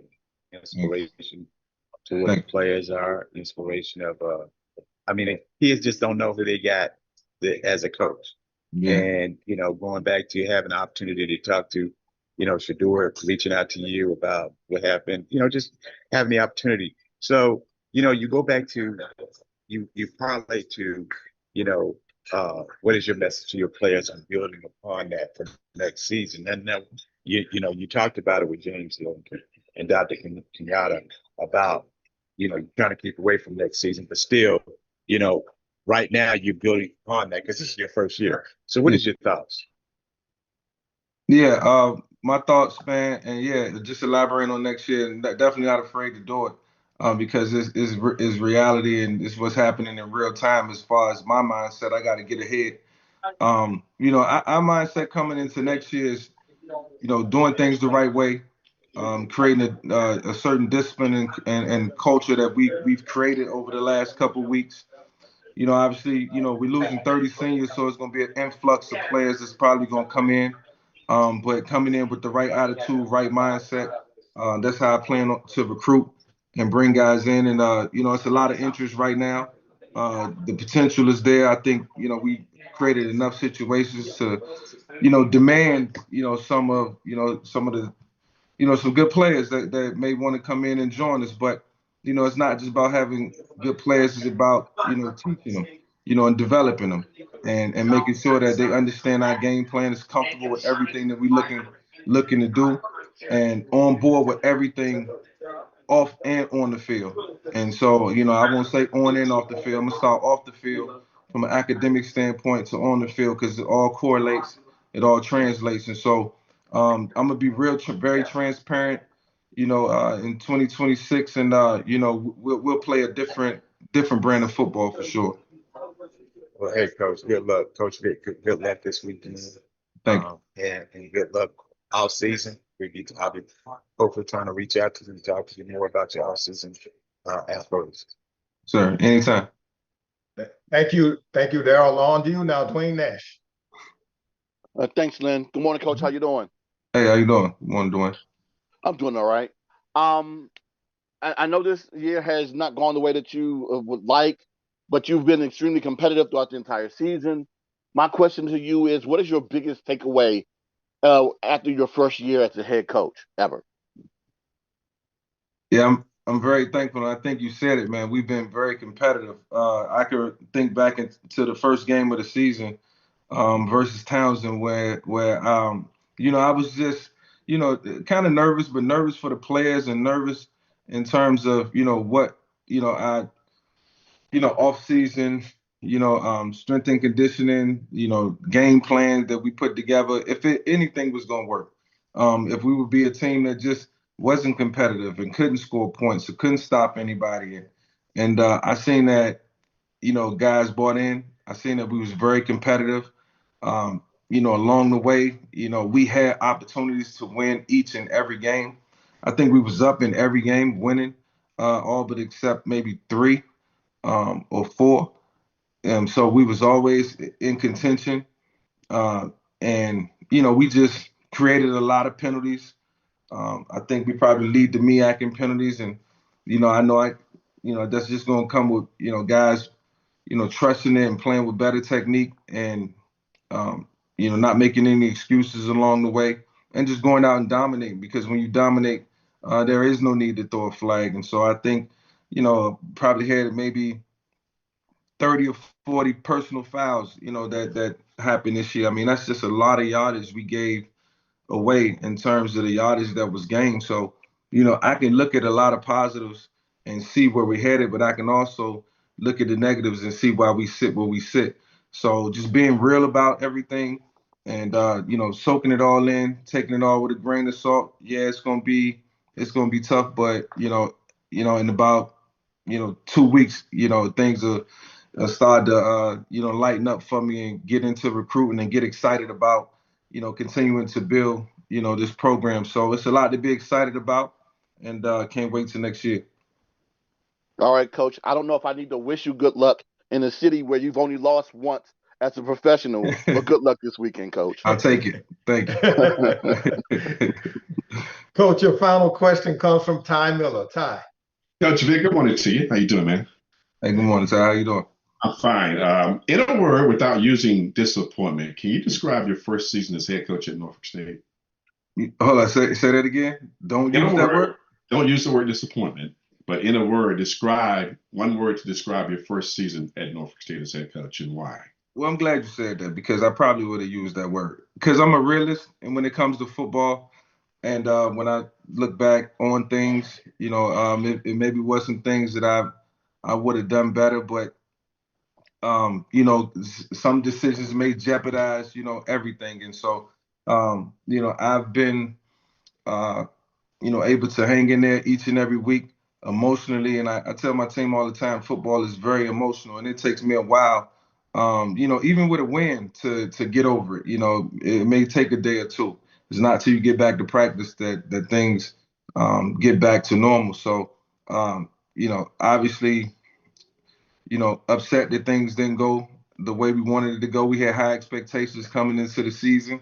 It was about halfway through that I seen our ceiling. I felt like, we could compete, but, created so many variables and, situations that didn't allow us to beat teams. And, the penalties was very, you say don't use the word disappointing, but that was disappointing how that unfolded throughout the year on our part, on our behalf.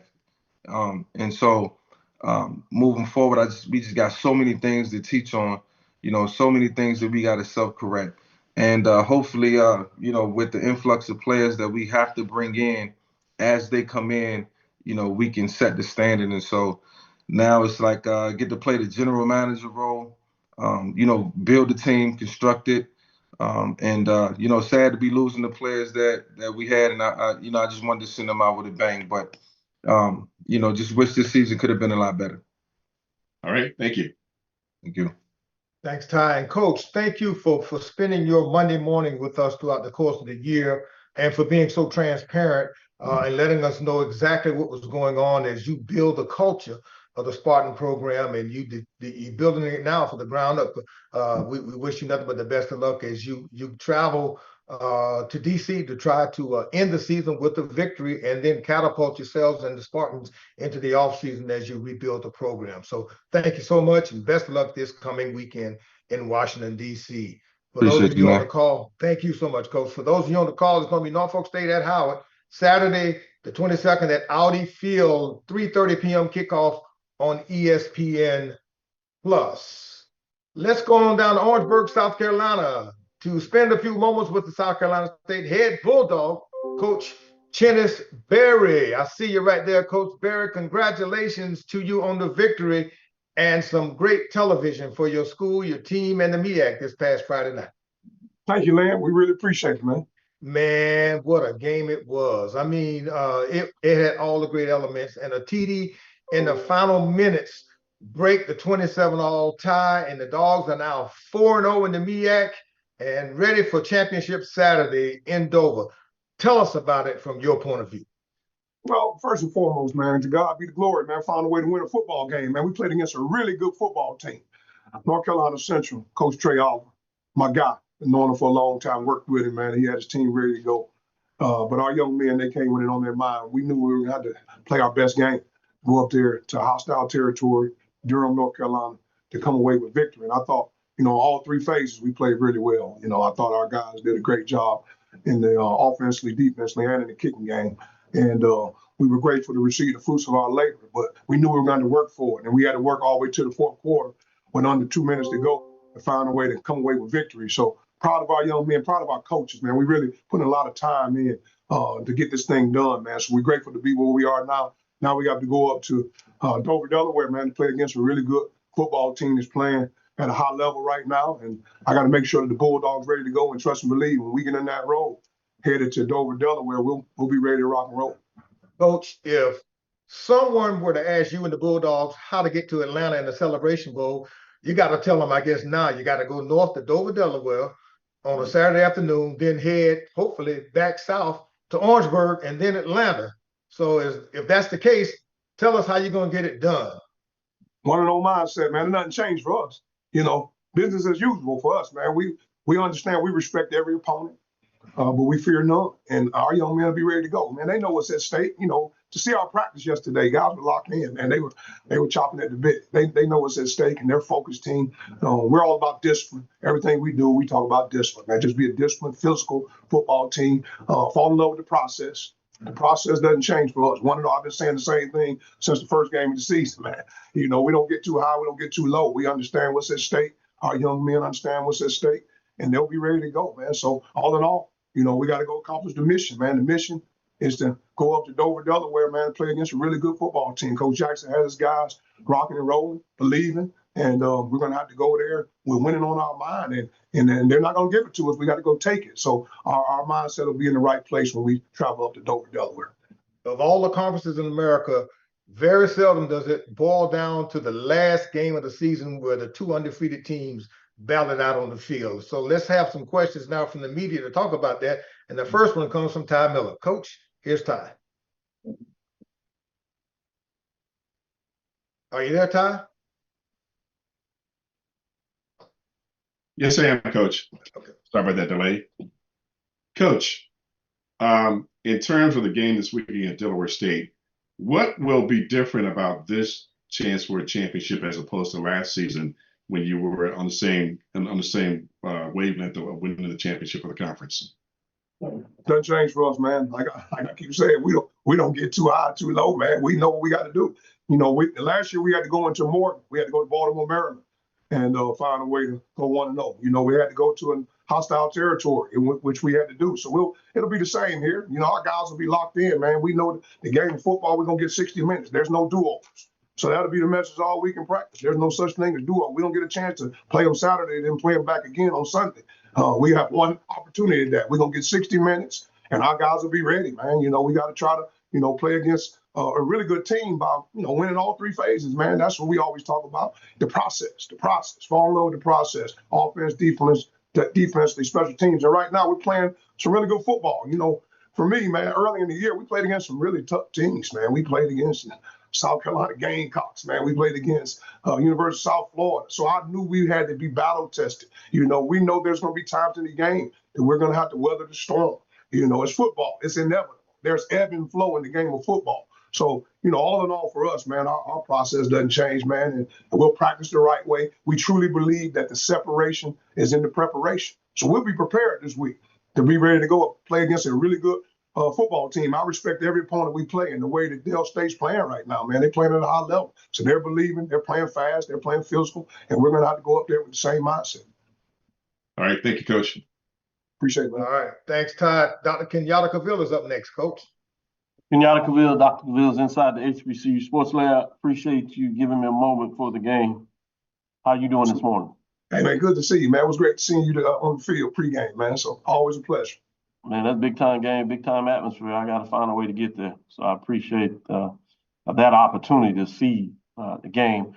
As we push forward, I know it's one game at a time, focus the way you do that. But if you would, from an media perspective, would you go back for one moment and talk about the framework and the mindset going in there, particularly as a coach, and kind of take us behind the scene a little bit?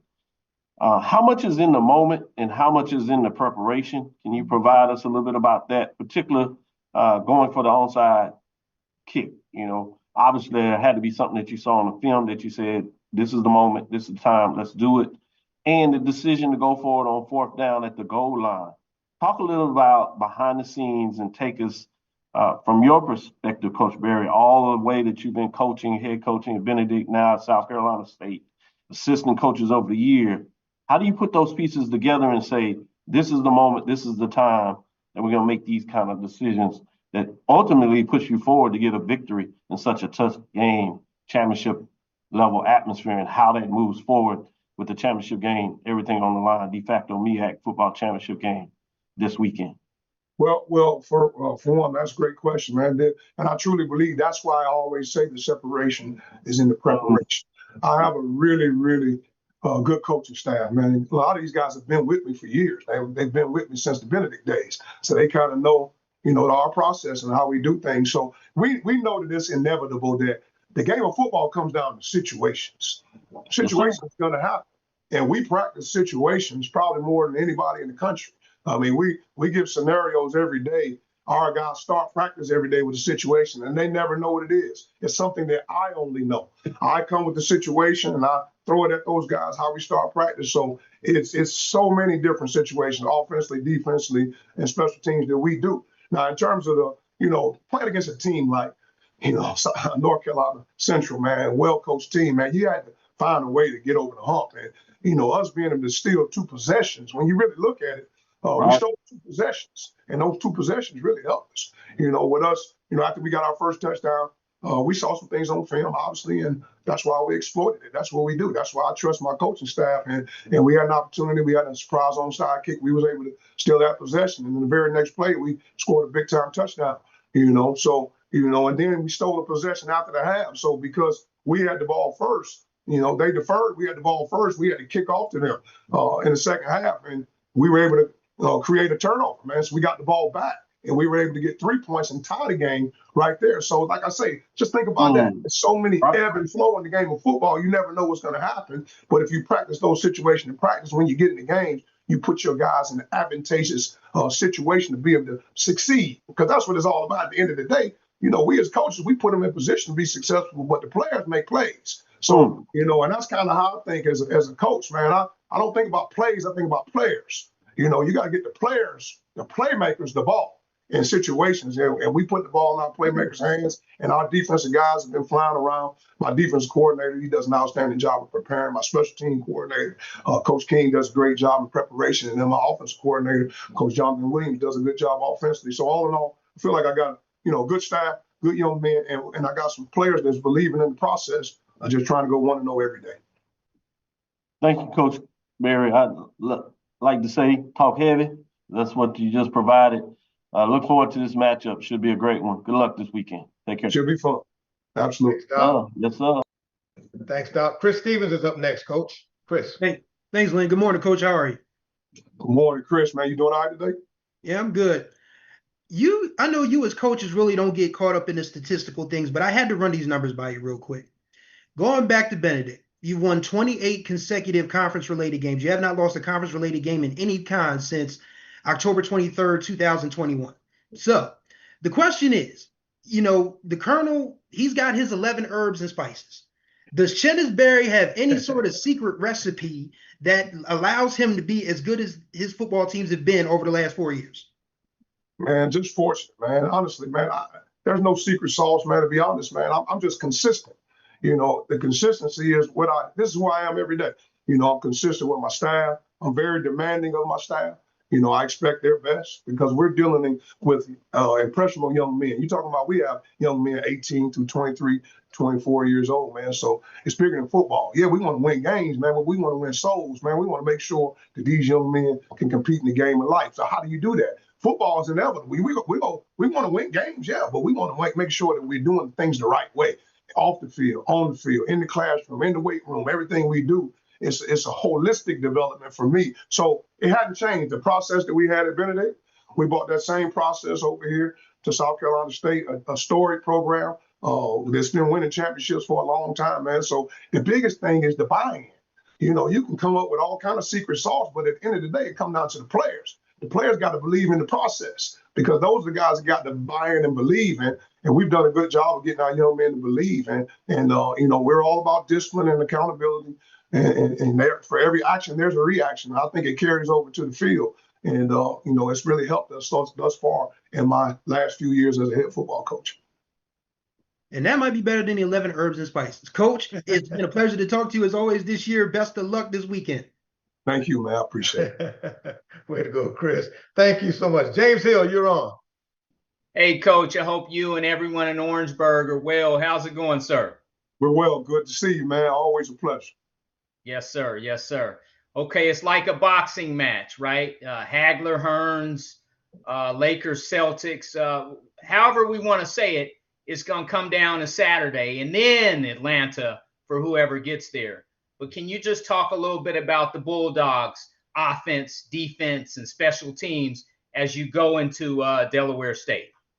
Well, at the end of the day, we're just like, every team in America. You want to get to I've been saying it all year. September, you kind of find out who you are.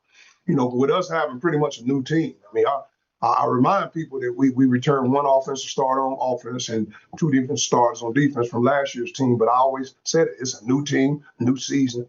But our mission doesn't change, man. So, you want to be playing, find out who you are in September. October, you want to take care of October. You kind of hitting your strides in October. So you can make it a November to remember. And if you make it a November to remember, you'll be playing in December. So nothing really changes kind of how we look at things. And right now we're playing some good football, in all three phases. It took us a little while at the beginning because we were finding out who we were. But right now, I think we're playing confident football. Guys really believe. My coaches have been putting some outstanding work in and putting the preparation together and plans for us. But again, still come down to the players. And the players have really taken ownership, man. It starts with the leadership, man. I have a leadership council that I've come up with, a representation from every position. I meet with those guys every Monday at 4:30, and we just talk about. I'm very, very we talk about everything. We don't leave any stone unturned about the program, from how we travel to what we eat to what they gonna wear on game day. Very, very good meeting that we have, and they really have bought in. Really, we're coach led, but player driven, man. The players drive the ship, man, and they've done a good job of buying into it. We have good leaders, really good leaders, man, that really love this program and they want to do it the right way. So all in all, I think we're playing good ball at the right time. And, we have a tough challenge. I keep reminding people, man, we got a tough challenge this week, man. You got to go all the way up to Dover, Delaware, and go up to hostile territory. But one thing I can promise you, Bulldog Nation will be there in full effect, man. I looked up this past week, man. We were at North Carolina Central in Durham, man. When I looked up, man, it was so many Bulldogs in attendance, and that's great to be in a place like this, man. When we go up to Dover, I promise you the Bulldogs will be there in full effect. I'll look up and see garnet and blue everywhere. So I'm grateful to have the support that we have from our administration, our fans, our alumni. So I'm just grateful to be in a place that loves to win and do football the right way. All right, Coach. Have a blessed week, and we look forward to this matchup could be the game of the year for the MEAC. We look forward to it. Thank you, sir. I appreciate it, man. Have a good day. Thanks, James. Brandon King, good morning. You're up. Good morning, Coach. How you doing? Mr. King, how you doing today, sir? I'm doing good. I'm doing good. Brandon King with Dr. Who inside the HBCU Sports Lab and SneakerShopTalk.com. I wanted to ask you, obviously your old stomping grounds, including your previous stop, sent 3 teams to the Division II playoffs. We had another 2 in the CIAA. And then when you look at the game that you're involved in, where you got the 2 undefeated teams in the conference getting it down for a crown on Saturday. In looking at all that, what does that say about the level of football that's being played at the HBCU level, not only at Division II, but at a Division I level? And how does it feel to be a part of that? Man, I say it all the time. Anybody that knows me, man, I've been HBCU since I've been 18 years old, man. So I have nothing but love for HBCUs, man. And anytime you can get a chance to see HBCUs play good ball on the national level, because really at the end of the day, it's football. I tell guys all the time, whether you're the HBCU, a P4, a group of 5, curl flat is curl flat, right? Inside zone is inside zone, cover 2 is cover 2. It's football. So you can get an opportunity to see those guys put their abilities on the national stage, man. I love to see it, man. I'm grateful to see, like you say, 3 teams in the SIAC, which I actually played in at Savannah State, and I actually coached in the SIAC, but also see 2 teams out the CIAA, man. You talking about Johnson C. Smith, man. It's been 69 years since they won a championship, man. That's amazing for Coach Flowers and his staff to see what Doc Parker's doing up in Virginia Union, man. That's always great. These are guys I know well. Quinn Gray, man. I know all these guys. He's an HBCU guy from playing at FAMU, playing in the NFL a little bit, man. Now he's doing some good things at Albany State. All the things that these guys are doing really, really is special. So proud of these young men, these coaches, man, because it's hard getting these opportunities, man. I talk about it all the time. It took me 26 years to become a head coach. I was assistant for 26 seasons, man, at several different HBCUs in the SWAC, in the MEAC, and in the SIAC, never coached in the CIAA. So it's always great to see the HBCUs excel, man. Now, just got to get on that next stage and get some victories, man, and keep chopping wood, carrying water, fall in love with the process. Well, thank you, Coach, for that insight. And it's been an absolute pleasure covering you this season, and good luck this weekend. Appreciate it, man. Have a great day. You too. Okay, Coach Darryl Duvall is up next. Darryl. Good morning, Coach. This is Darryl Duvall from Power News Sports. How are you doing today? Hey, good morning, Darryl. You doing all right, man? Yes, I am. Coach, I just want to say, this past weekend was a pretty good game, man. And what is your biggest takeaway on how your team battled against North Carolina Central? Well, my biggest take is, man, we had to go get that one because, you're talking about an explosive team, man.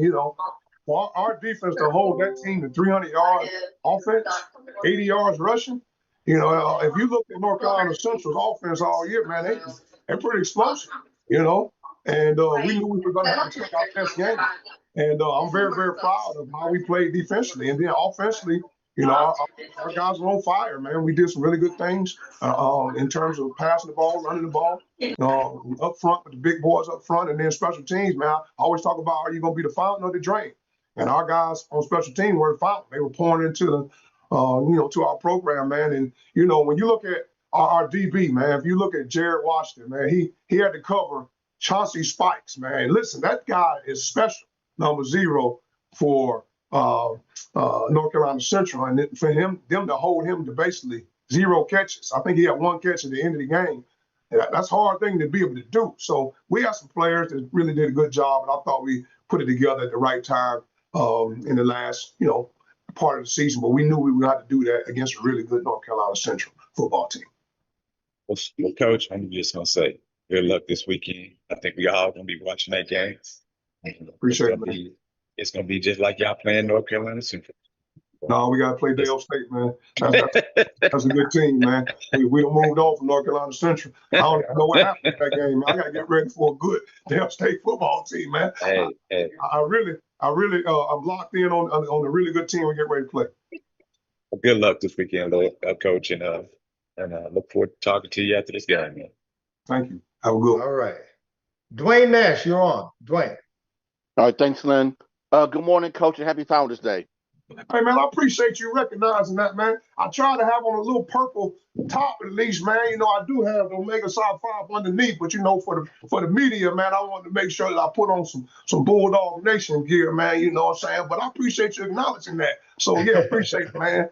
Hey, we've been doing it a long time, man, so I appreciate somebody finally showing me some love, man, on Founders Day, man, so I'm grateful for that. So I appreciate that, man. Absolutely. Well, Coach, if there's anything about me, hopefully you'll learn that I at least pay attention. So, you know, I remember you saying that last year. So, of course, I remember. So, happy Founders Day, Coach. I appreciate it.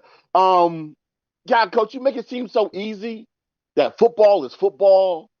And this is your second year here in the MEAC, and you're already competing for your second title. Did you have any idea that your consistency and your ability to have players buy in would work this well, this quickly on an FCS level? Man, listen, I'm just blessed, man. I got good people, man. Come down to the people, right? It's a people business. I'm a people guy. You know, I'm in the community with the people. I got a turkey giveaway I'm giving next Monday, man. We're going to give away 150 turkeys, man. So I'm excited about that. It's for the families in need for Thanksgiving, man. I'm a people guy, man. So I built relationships on this campus, in this community. My players, they want to play hard for me, man, because they know I love them, man. I got coaches that want to grind each and every day, man. I've just been blessed, man. The formula doesn't change, right? I mean, it's going to come down at the end of the day. You better have some discipline. All right, you better have outstanding effort and execution. And then last but not least, you better fight and you better finish, you know, and that's what it comes down to. I'm just grateful, blessed, man. I get a chance to get up every day, man. I've been doing this now for my 32nd season coaching college football, HBCU football. Let me make sure you put that in there.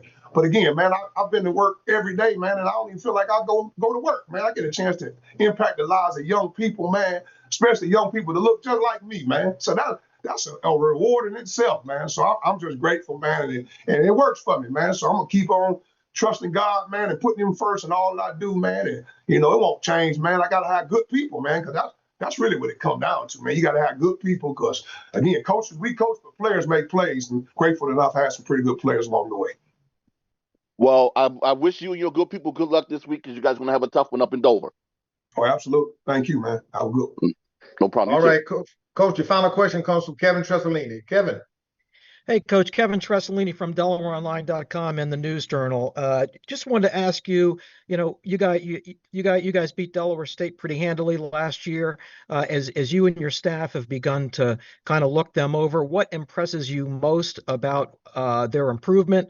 You know, what are they doing well that will particularly challenge you guys on Saturday? Well, man, it's a new team, man. Just like my team was last year. I mean, it's a new team, man, and Coach Jackson got those guys believing first and foremost. I mean, they're playing with confidence, man. They do some really good things on all three phases, offensively, defense, special teams. I mean, they've been not only they can run the ball, they can pass the ball as well. They do some good things on the defensive side of the ball, and then special teams they've really done a good job of winning the field position battles, and they're very aggressive, man. But all in all, man, we got to play our game, man. It's not really about the opponent. We respect every opponent that we play, and we're going to watch them. We're going to study them, and just like they're going to watch us and study us. But at the end of the day, it's going to come down to those 60 minutes, man. You know, and playing disciplined football. Putting our young men in position to go be successful, and then players got to make the plays, man. So all in all, we know we're going to face a really good football team. We really do. I mean, we watch it on film. Everybody's seen it all year. Coach Jackson has those guys believing, man. That's half the battle. I talked about buy-in. Half the battle is getting young men to believe, man. You talking about some impressionable age young men, man, 18 through 24. Man, they listen to everything we say, how we dress, how we speak, how we interact, our energy. They watch it. You know what I'm saying? So it's important. Obviously, you can see that he has an impact on those guys, on how those guys are moving around, playing with confidence and believing. So, you know, we'll have our hands full, man, if we go up to Dover, Delaware to try to accomplish the mission. Our mission doesn't change. Try to go 1-0. Nice, Coach. Appreciate your time. I appreciate you, man. Coach, thank you so much for being with us every Monday, Coach, throughout the season. And now we look ahead to this Saturday where everybody's going to be watching you as you and the Bulldogs will tee it up against Delaware State, Coach. So thank you so much. We're going to let you get back to your game planning, okay? Excuse me, Coach Lane, real quick, Coach Barry. I was trying to stay out of this. I don't want no problems. I wanted to be on record. I wished him a happy Founders Day. Okay. While I got it, I'm going to go on and say it to Coach Wilson. I don't know all this going around. Happy Founders Day. I appreciate you, Doc. So I officially said it. So I want no problem. No problem. We understand. Hey, Chennis, happy Father's Day, Q. We understand that. We understand that well. So now for all of you on the call, it's going to be Saturday, South Carolina State at Delaware State. It's going to be for the crown, for the MEAC crown. 1 p.m. kickoff on ESPN Plus, Alumni Stadium in Dover, Delaware. And now we're going to talk to Damon Wilson. Good morning to you, Coach Wilson, head football coach of the Morgan State Bears. Good morning, Len. How you doing, brother? I'm doing good, Coach, doing good. You know, now on the road this past Saturday, man, the Bears withstood a Spartan rushing attack of over 290 yards. And then you had to score 13 points in the fourth quarter to slow down the Spartans and win it 35-28. Take us through it. Yeah, we gave up too many explosives. You look at last week, we did a really good job against Dale State against the run, but we didn't bring that same type of energy to start the game in the first half. You know, I think after halftime, defensively, we settled down and was able to limit those guys in the second half. But Coach Vic and the staff have done a great job. Those guys, as mentioned earlier, have been in every game. There's a lot of talent on that team with 30-something odd seniors, and those guys play hard. You know, and our guys had found a way to win one of the close games. You know, we've been in several close games throughout the year and found a way to win at the end, which was great to see. Coach, now this Saturday, Central comes to Baltimore, and the Bears get a chance to finish the year with a lot of momentum, especially with a young quarterback who seems to be hitting his stride. Coach, what is it going to take to get this much-needed win for the Bears? It's going to take everybody. You know, all of us going to have to be doing our jobs. Guys up front, you know, Central poses a lot of problems up front defensively as well as offensively. But we come to play, we'll be ready to rock and roll. Ray Moore, as you mentioned, Ray came into the season the fourth guy on the depth chart due to injuries. You know, he had to get thrown in the fire, and he's gotten better each week, which has really been good to see. You know, he's a guy that's been putting in a lot of work, and Coach Reed has done a great job with the overall development.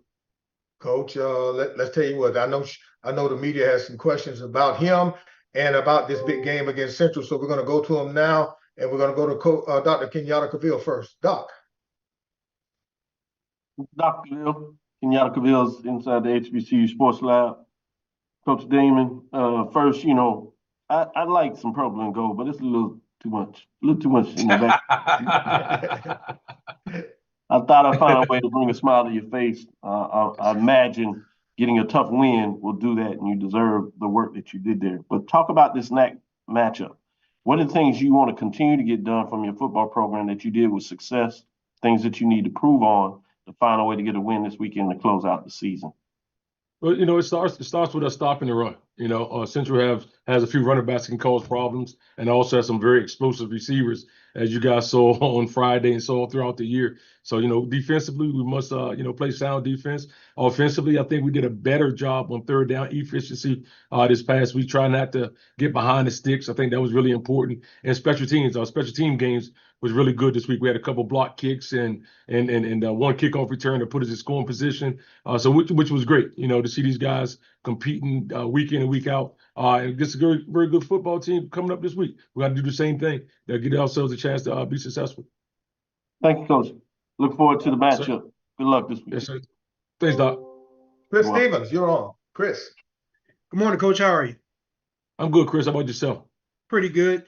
You have a mix of young players and veterans on this team. Obviously, for the seniors, getting one win, you know, in that environment is huge for them, you know, knowing that they only have so many opportunities left to play football. But for these young guys that are probably going to be coming back for you next year, just how big is it for them to see that if they stick to the game plan, if they play hard, that the results will come, especially in a hostile environment like you did at Dick Price Stadium last weekend? I mean, it's really good. It's all about reference points, man. When you're able to create reference points through playing experiences, it carries over. It's good. You know, you could talk about a lot of situations and things that may happen, but until those guys are out there in the fire and playing, you know, that's what really helps build that championship pedigree. That's what helped build confidence, of course. All of these guys were good high school football players, but now you're trying to convince them, or they're trying to confirm that they have the ability to play college ball at a high level. And we've played a lot of freshmen this year at really key positions, and which is, I think, is will be good. I think it'll be good. These guys are doing a great job in the classroom and everything else we're asking them to do. And then it's just a matter of continue to push forward on the field so they can see get the rewards for their work. Thanks for your time as always this year, Coach. It has been a pleasure, and best of luck this weekend. I appreciate you, Chris. Thanks, Chris. James Hill. Hey, Coach, I hope you and everyone in Baltimore are well today. Happy Founders Day. How's it going? I appreciate you, James. Yes, everyone's well. I appreciate you. My man, my man. Talk a little bit about your seniors.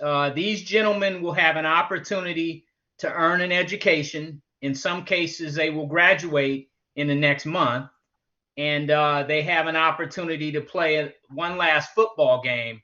And in some cases, some gentlemen will go on and maybe play at the graduate level. But given those scenarios, just talk a little bit about working with these gentlemen and what a blessing it has been to work with them and mold them to be successful humans in life. Hey, James, that's a great question. This has been great, man. When we came in and took over the program, I didn't run any guys away that was already in the program. It wasn't their fault the coach left or whatever it may have happened. And those guys, they were here. They came to Morgan to get an education. They came to Morgan to play football. So some of these guys, a lot of these guys are guys that were here when I arrived. These guys, brought into the program. These guys gave us an opportunity to help their overall development. Out of this group of seniors, I want to say 7 are already in graduate school. The others are graduating this semester. I know we have one that we're going to miss a great deal, and that's Eric Hunter. And I think he's the next guy to leave this conference and play on Sundays. He's walking out of here with a degree. So I'm really, really excited about him and what he's done. And along with the other seniors, guy Trey Branch, he's finishing his master's degree. He's a guy that's been here for 5 years and finishing his master's. So, it's great to see these guys walk out of here, and we want to with their degrees and being productive citizens, but we want to make sure they leave here with a W as well. And that's something that we talked about on a Sunday meeting, and something we talked about actually Saturday after the game. And they understand, what's at stake. North Carolina Central's had our number the last few years, and we're looking for a good game on Saturday. All right, Coach. Have a great week and good luck versus Central. Yes, sir. I appreciate you. Dwayne Nash, you're on. All right, thanks, Lynn. Good morning, Coach. How you doing? I'm doing good, Dwayne. How about yourself? I'm doing all right. Well, except for yesterday morning. We're not going to talk about that game yesterday morning, but as you can see, yeah, I know, right? And as you can tell, Doc out here getting me in trouble.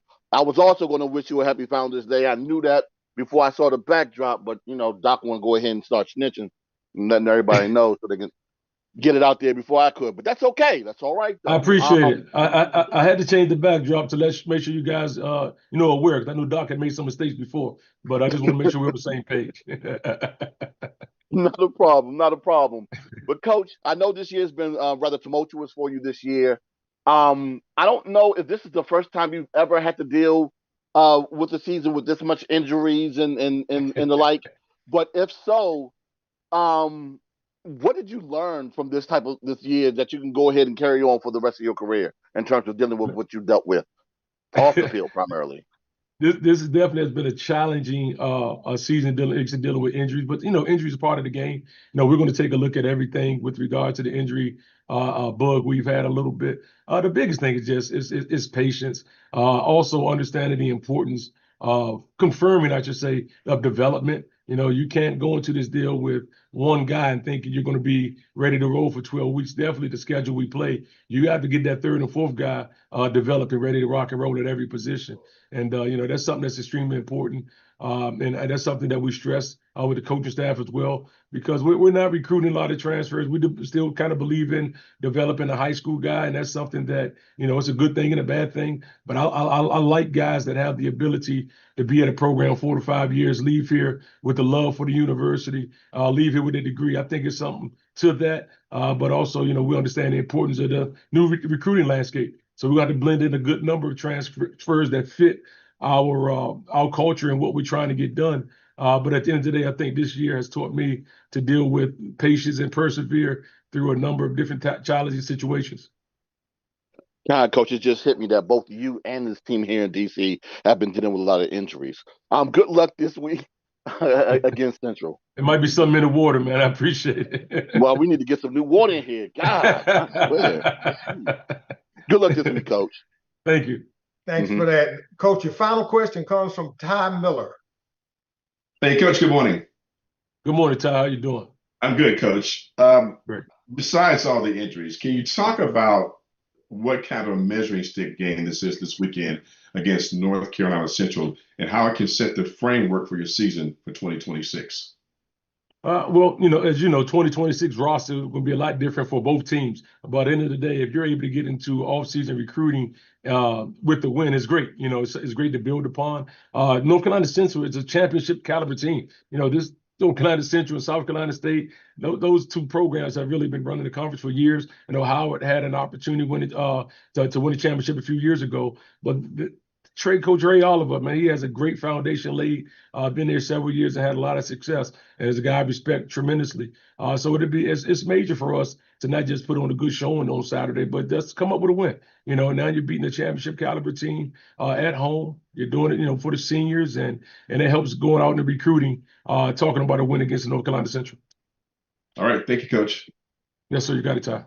Thanks for that, Ty, and thanks all of you for those questions for Coach. Coach, it's been a great season, and we thank you so much for coming here with us every Monday and answering those questions, being transparent and giving it to us straight with no chaser from your perch at the top of the program. For all of you, it's going to be Morgan State hosting North Carolina Central this coming Saturday. Hughes Stadium on the campus of Morgan State, 12 p.m. kickoff on ESPN+. Well, folks, I'll tell you what.